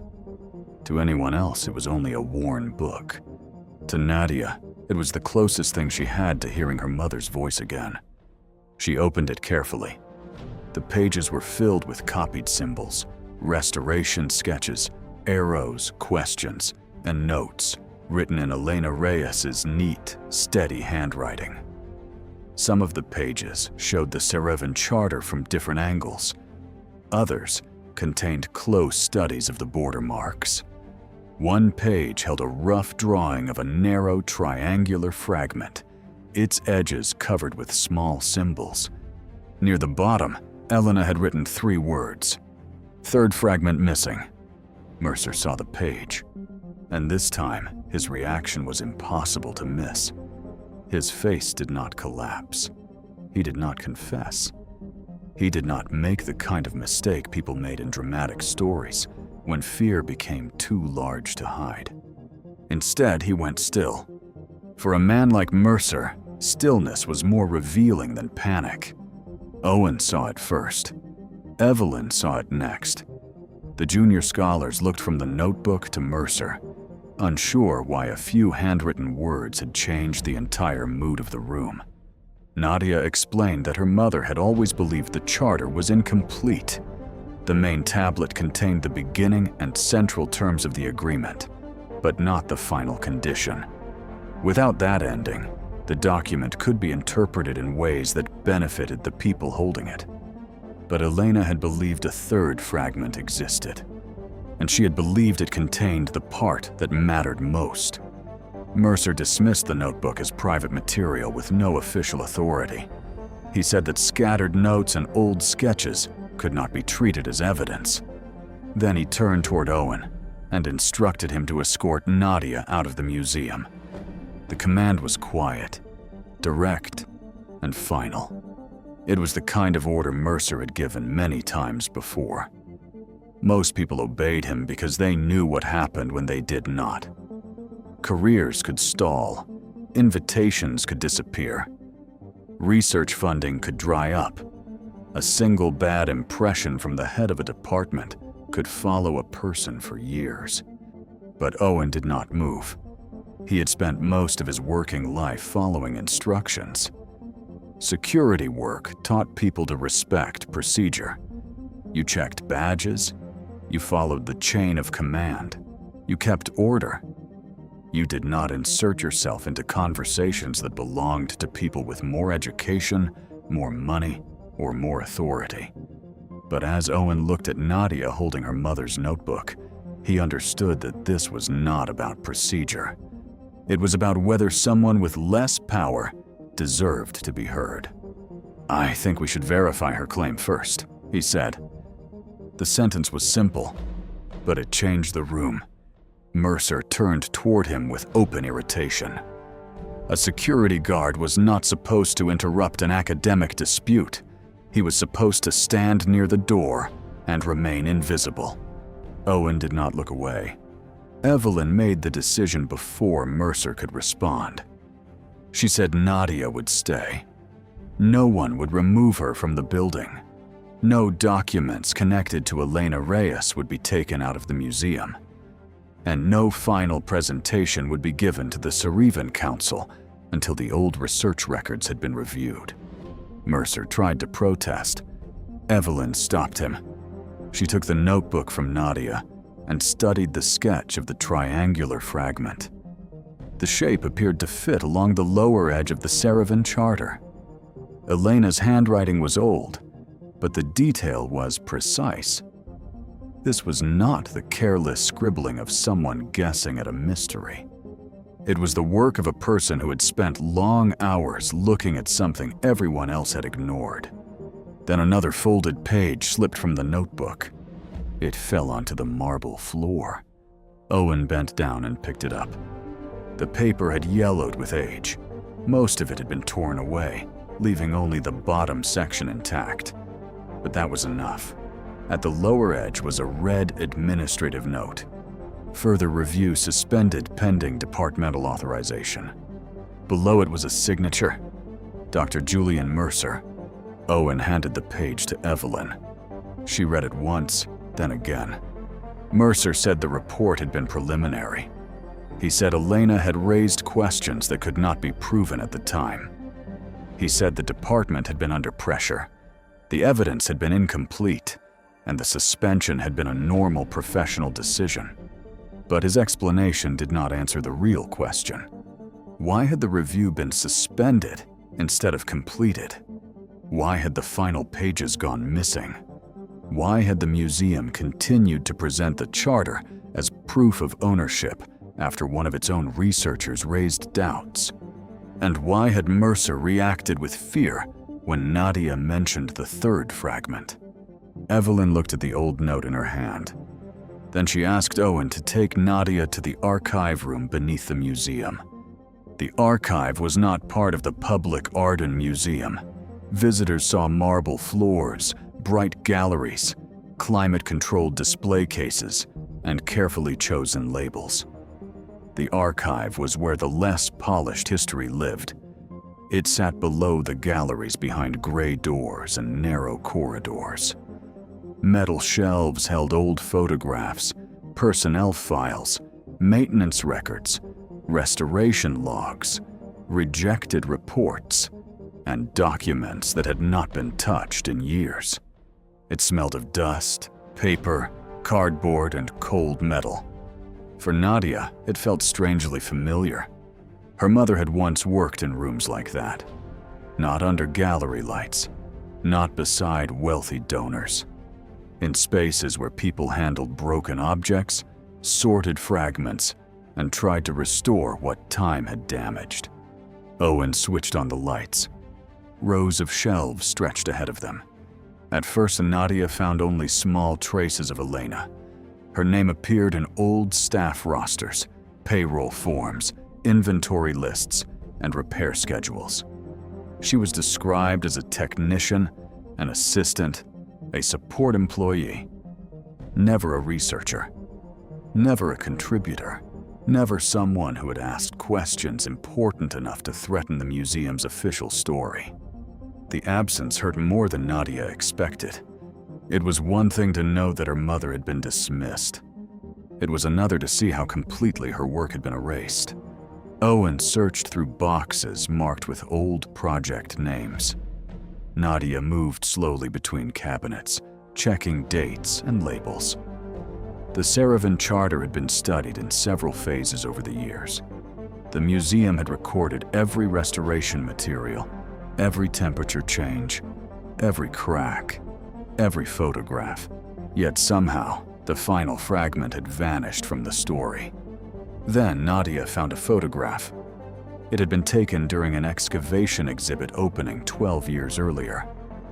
Dr. Mercer stood near the center, younger but instantly recognizable, smiling beside donors, visiting scholars, and senior museum officials. Near the edge of the picture, almost cut off by the frame, stood Elena Reyes. She was holding a padded tray. On the tray were several clay fragments. One of them was narrow and triangular. Nadia placed the photograph beside the sketch from her mother's notebook. The shapes matched. The third fragment had existed. It had been found with the charter, and at some point, it had been removed from the official record. Owen searched another shelf and found a large storage box labeled Saravan Restoration Project, 2014 to 2016. Inside were folders of condition reports, photographs, correspondence, and maintenance forms. Several gaps appeared where files should have been. Empty spaces between folders suggested that someone had removed documents long ago. But at the bottom of the box, beneath a stack of old storage logs, Owen found an envelope. Elena Reyes's handwriting covered the front. Nadia stared at it for several seconds before touching it. The envelope had survived 12 years in the museum's basement. It had survived staff changes, renovations, storage moves, and whatever effort had been made to erase Elena's work. Somehow, it had remained hidden among files no one thought important enough to destroy. Inside was a partial report. The first page carried Elena's name. The second page described the same border marks Nadia had identified in the lobby. The third page argued that the charter might be a custodial agreement rather than a transfer of ownership. The fourth page mentioned a detached fragment that could contain the final condition of the covenant. And at the bottom, In the same red ink was the same instruction. Further review suspended. Nadia read the pages again and again. The words were not dramatic. Elena had not written with anger. She had written carefully, professionally, and with the restraint of someone who knew that evidence mattered more than emotion. But between the lines, Nadia could see her mother's loneliness. Elena had been right. She had known something was wrong. She had tried to tell people with the authority to investigate. And someone had made sure the investigation stopped. Nadia thought about the last years of her mother's life. After losing her job at Arden Museum, Elena had taken whatever work she could find. She restored damaged books for a small shop across town. She cleaned offices at night. She repaired old furniture. She translated simple letters and labels for community groups. She never returned to academic conferences. She never received another museum position. She became quieter, more tired, and more careful about what she said. But she never stopped studying. Some nights, Nadia would wake up and see light beneath the kitchen door. Her mother would be sitting at the table with a cup of cold tea, copying symbols into the leather notebook. She had never spoken much about Mercer. She had never explained exactly why she had been forced out. But once, when Nadia was still young, she had asked why her mother kept working on something that had already caused so much pain. Elena had looked up from the page and said, "The truth does not stop being true, just because powerful people are tired of hearing it." Nadia had been too young to understand. Standing in the archive room with the report in her hands, she understood at last. Evelyn arrived a few minutes later. She had been trying to keep the museum from falling apart upstairs. The Saravan Council's cars had already been seen outside. Board members were gathering in the reception hall. The legal team had asked for an update. Donors were beginning to notice that the scheduled presentation had been delayed. But when Evelyn read Elena's report, the urgent noise of the building seemed to fade. She read it once as an administrator looking for liability. Then she read it again as a person trying to understand how an institution had allowed one woman's work to disappear. The report was not reckless. It was not speculative in the careless sense Mercer had claimed. Elena had documented her observations. She had included comparative references. She had outlined what needed to be tested. She had not demanded that the museum surrender the relic immediately. She had simply asked for the truth to be examined. Evelyn looked at Nadia. For the first time that day, Nadia was no longer an unwanted visitor, a shelter girl, or an inconvenience at the worst possible moment. She was the only person in the building carrying evidence everyone else had ignored. A message came through Evelyn's phone. The Saravan Cultural Council had arrived, and somewhere inside Arden Museum, hidden beneath a false label or a forgotten display case, was the missing fragment that could expose everything Julian Mercer had spent 12 years trying to bury. The Saravan Cultural Council entered Arden Museum without anger, spectacle, or raised voices. They did not need any of those things. Their presence alone unsettled the building. The delegation included historians, preservation specialists, legal advisors, and Professor Layla Rahman, one of the most respected scholars of ancient Saravan language and law. They had traveled for years through archives, private collections, old shipping documents, and the scattered records of expeditions that had removed objects from their homeland. For generations, people from Saravan had watched museums around the world display pieces of their culture. Sacred objects had been taken from temples, burial sites, family archives, and ceremonial grounds. They had been transported across oceans, assigned new catalog numbers, placed beneath foreign lighting, and described in languages their creators would never have recognized. The world often called that preservation. But preservation without consent could become another form of theft. The Saravan Council had come to Arden Museum because the charter mattered. It was not only a tablet, it was the legal memory of an agreement made during a time of violence and uncertainty. The relic connected to it had been treated as a trophy by the museum, but to the Saravan people, it was something else entirely. It represented continuity. It represented survival. It represented a promise made by their ancestors that no institution had the right to rewrite. Dr. Mercer greeted the delegation in the reception hall with the calm professionalism that had made him famous. His voice was smooth. His posture was controlled. He intended to lead them into the presentation room, show them the museum's official interpretation, and reassure the board that everything remained under control. But Evelyn interrupted before the briefing could begin. She informed the council that new archival material had been discovered and that the museum could not ethically present a final translation until the evidence had been reviewed. Mercer's frustration appeared only briefly. To most people, he still looked composed. But Layla Rahman noticed. She had spent decades working with scholars, collectors, politicians, and museum leaders. She knew the difference between uncertainty and concealment. She knew when a person was trying to protect truth and when a person was trying to protect a reputation. Then she saw the old leather notebook in Nadia's hands. Layla stopped walking. Her eyes moved to the cracked cover, then to the faint handwriting visible on the open page. For a moment, her expression changed from professional caution to something more personal. "Elena Reyes," she said quietly. I knew her name. Nadia looked up. The room seemed to narrow around those words. Years earlier, before Elena had been forced out of Arden Museum, she had contacted Professor Layla Rahman. Elena had asked questions about the structure of old Saravan custodial agreements. She had sent a short letter describing the border marks on the charter.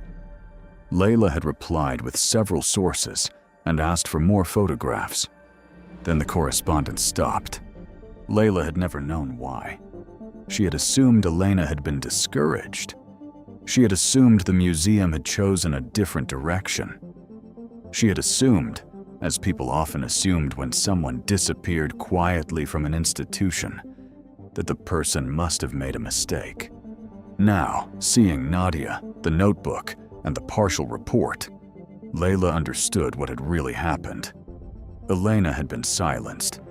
Nadia showed her the report from the archive, the old photograph, and the sketch of the triangular fragment. Layla examined them carefully. She did not rush to make a grand claim. She asked questions. She compared dates. She looked at the handwriting. She studied the directional markings drawn by Elena beside the tablet. Then she said that the evidence deserved to be taken seriously. That was enough. For the first time, Mercer was no longer controlling the conversation. Nadia remembered another detail from the notebook. The sketch of the missing fragment had been drawn beside a rough outline of the museum's upper gallery. Her mother had written a short sentence beneath it, one Nadia had never fully understood. The final promise was moved where no one would think to read it. Nadia thought of the photograph she had found in the archive.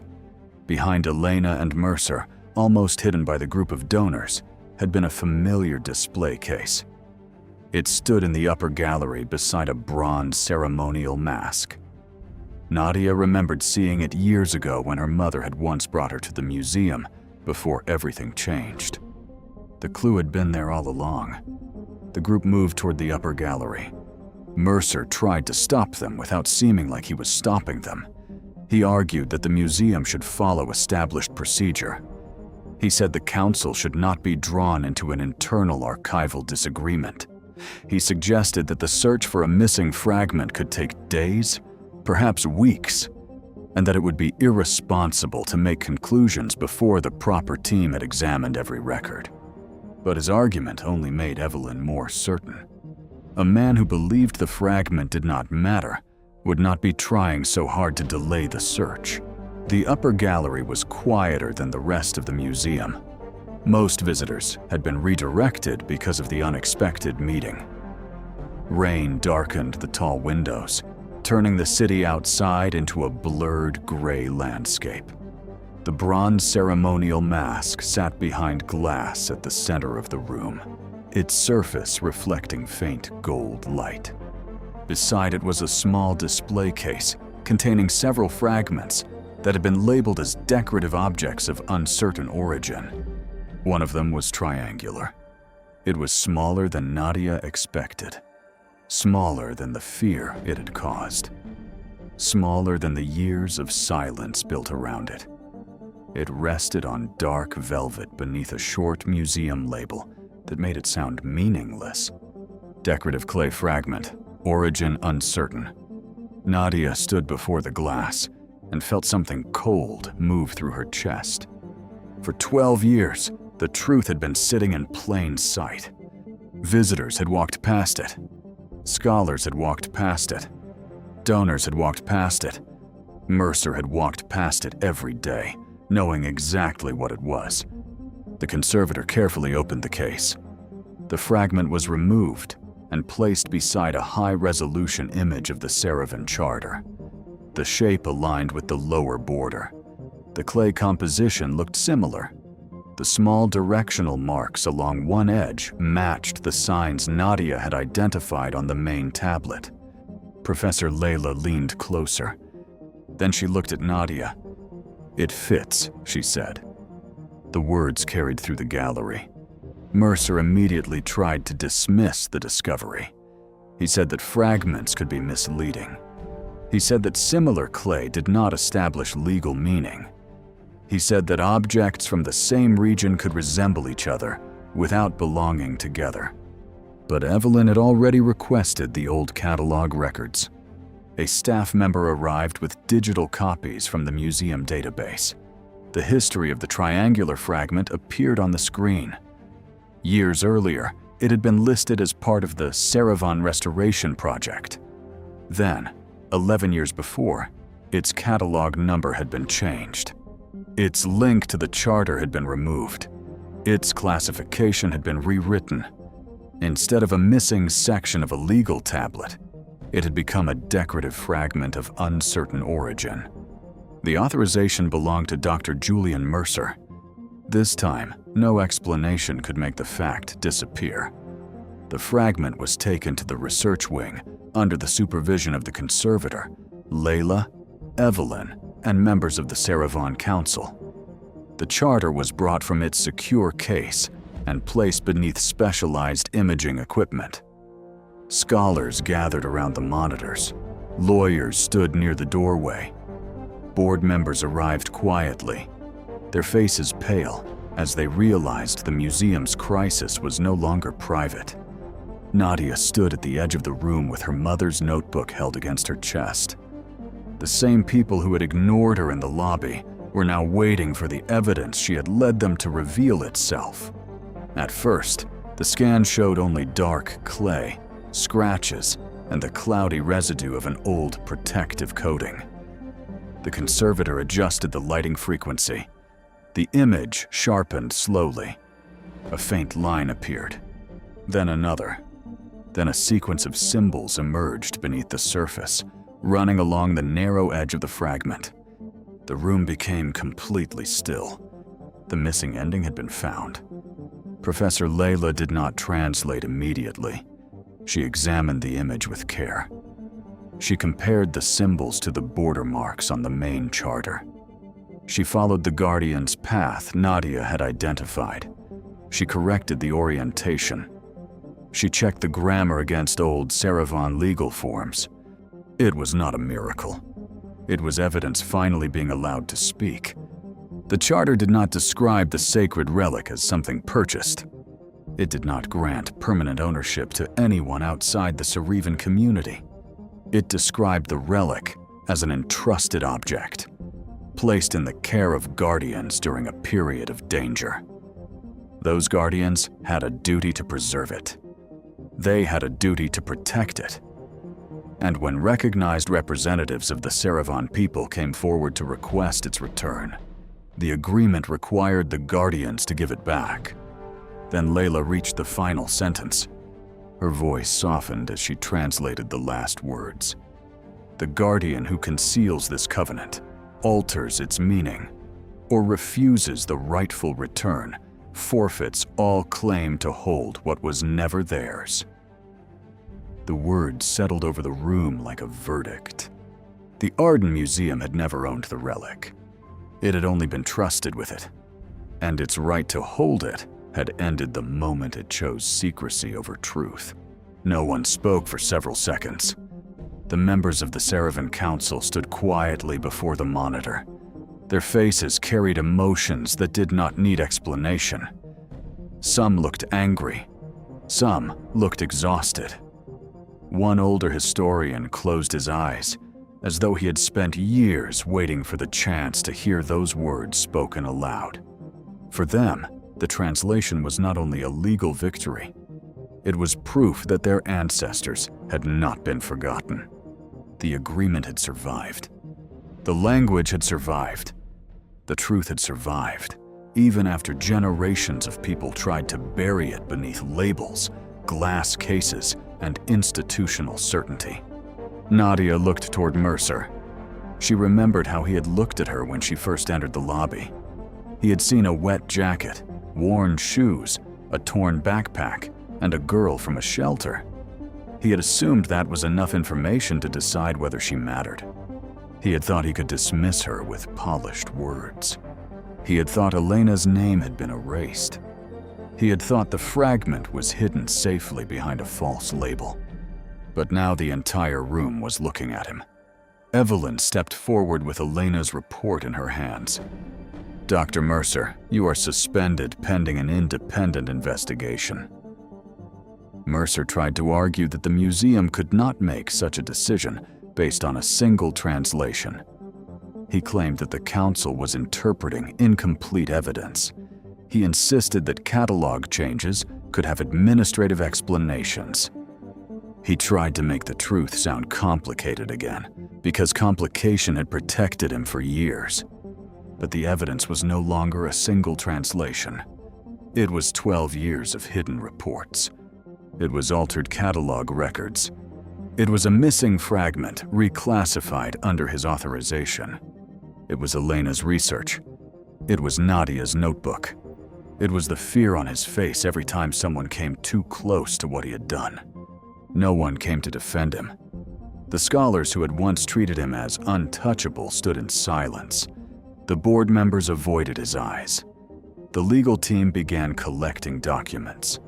The Saravan Council watched with the calm dignity of people who had waited too long for the truth to be acknowledged. Mercer's career did not collapse because he lacked intelligence. It collapsed because he believed intelligence gave him the right to decide which truths mattered. He had silenced Elena because she had less power than he did. He had buried her work because it threatened his reputation. He had hidden the fragment because it threatened the museum's claim. And he had dismissed Nadia because he believed a girl from a shelter could never challenge a man with titles, money, and influence. But the truth had returned through the daughter of the woman he tried to erase. The investigation that followed was larger than anyone expected. Arden Museum announced a complete independent review of the Saravan collection. The sacred relic was removed from public display and placed under joint care, while arrangements were made for its return. The museum agreed to work with the Saravan Cultural Council to review every artifact connected to the original expedition. More documents were found in the weeks that followed. There were internal emails showing that Mercer had discouraged staff from revisiting Elena's work. There were catalog revisions with no proper explanation.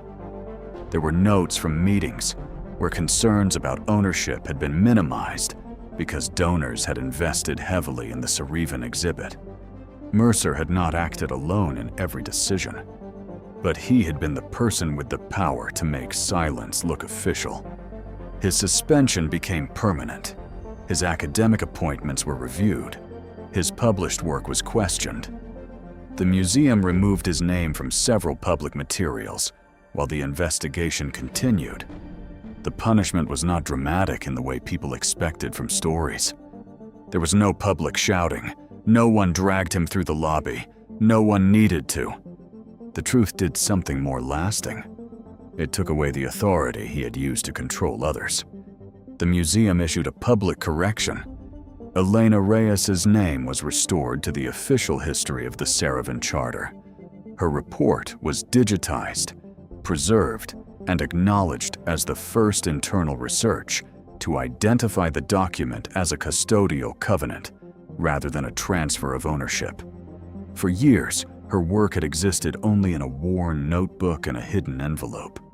Now it became part of the record.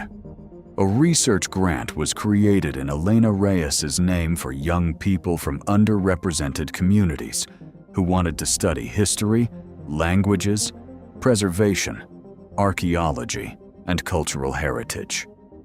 The museum's board did not create the grant because it could erase the past. Nothing could do that. They created it because the future had to become different. Nadia did not become rich overnight.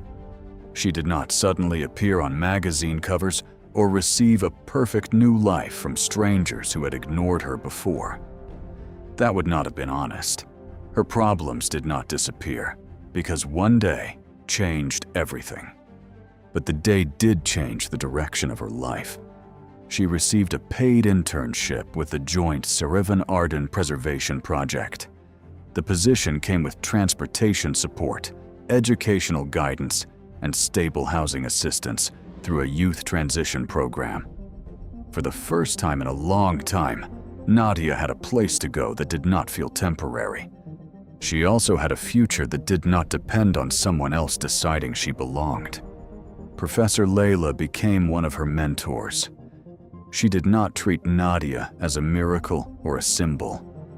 She treated her as a young person with knowledge, patience, and a deep connection to the work her mother had begun. She taught Nadia how to verify evidence, how to question assumptions, and how to let facts speak louder than anger. Nadia listened carefully, but she never forgot the lesson she had already learned from Elena. Sometimes the most important thing a person can do is refuse to let the truth become invisible. Months later, Nadia returned to the archive room beneath Arden Museum.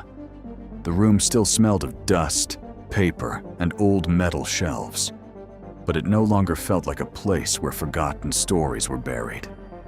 A new workstation had been set up near the window. There were digitization tools, preservation folders, and neatly labeled boxes waiting to be cataloged. Nadia entered with her own identification badge. This time, she did not come through the side door hoping someone would let her stay. She belonged there. On her desk sat her mother's old leather notebook beside a new archival folder. The label read, Elena Reyes Collection. Nadia opened the notebook to the first page. There, in faded handwriting, was a sentence her mother had written years before. The truth is often hidden in the part everyone else ignores.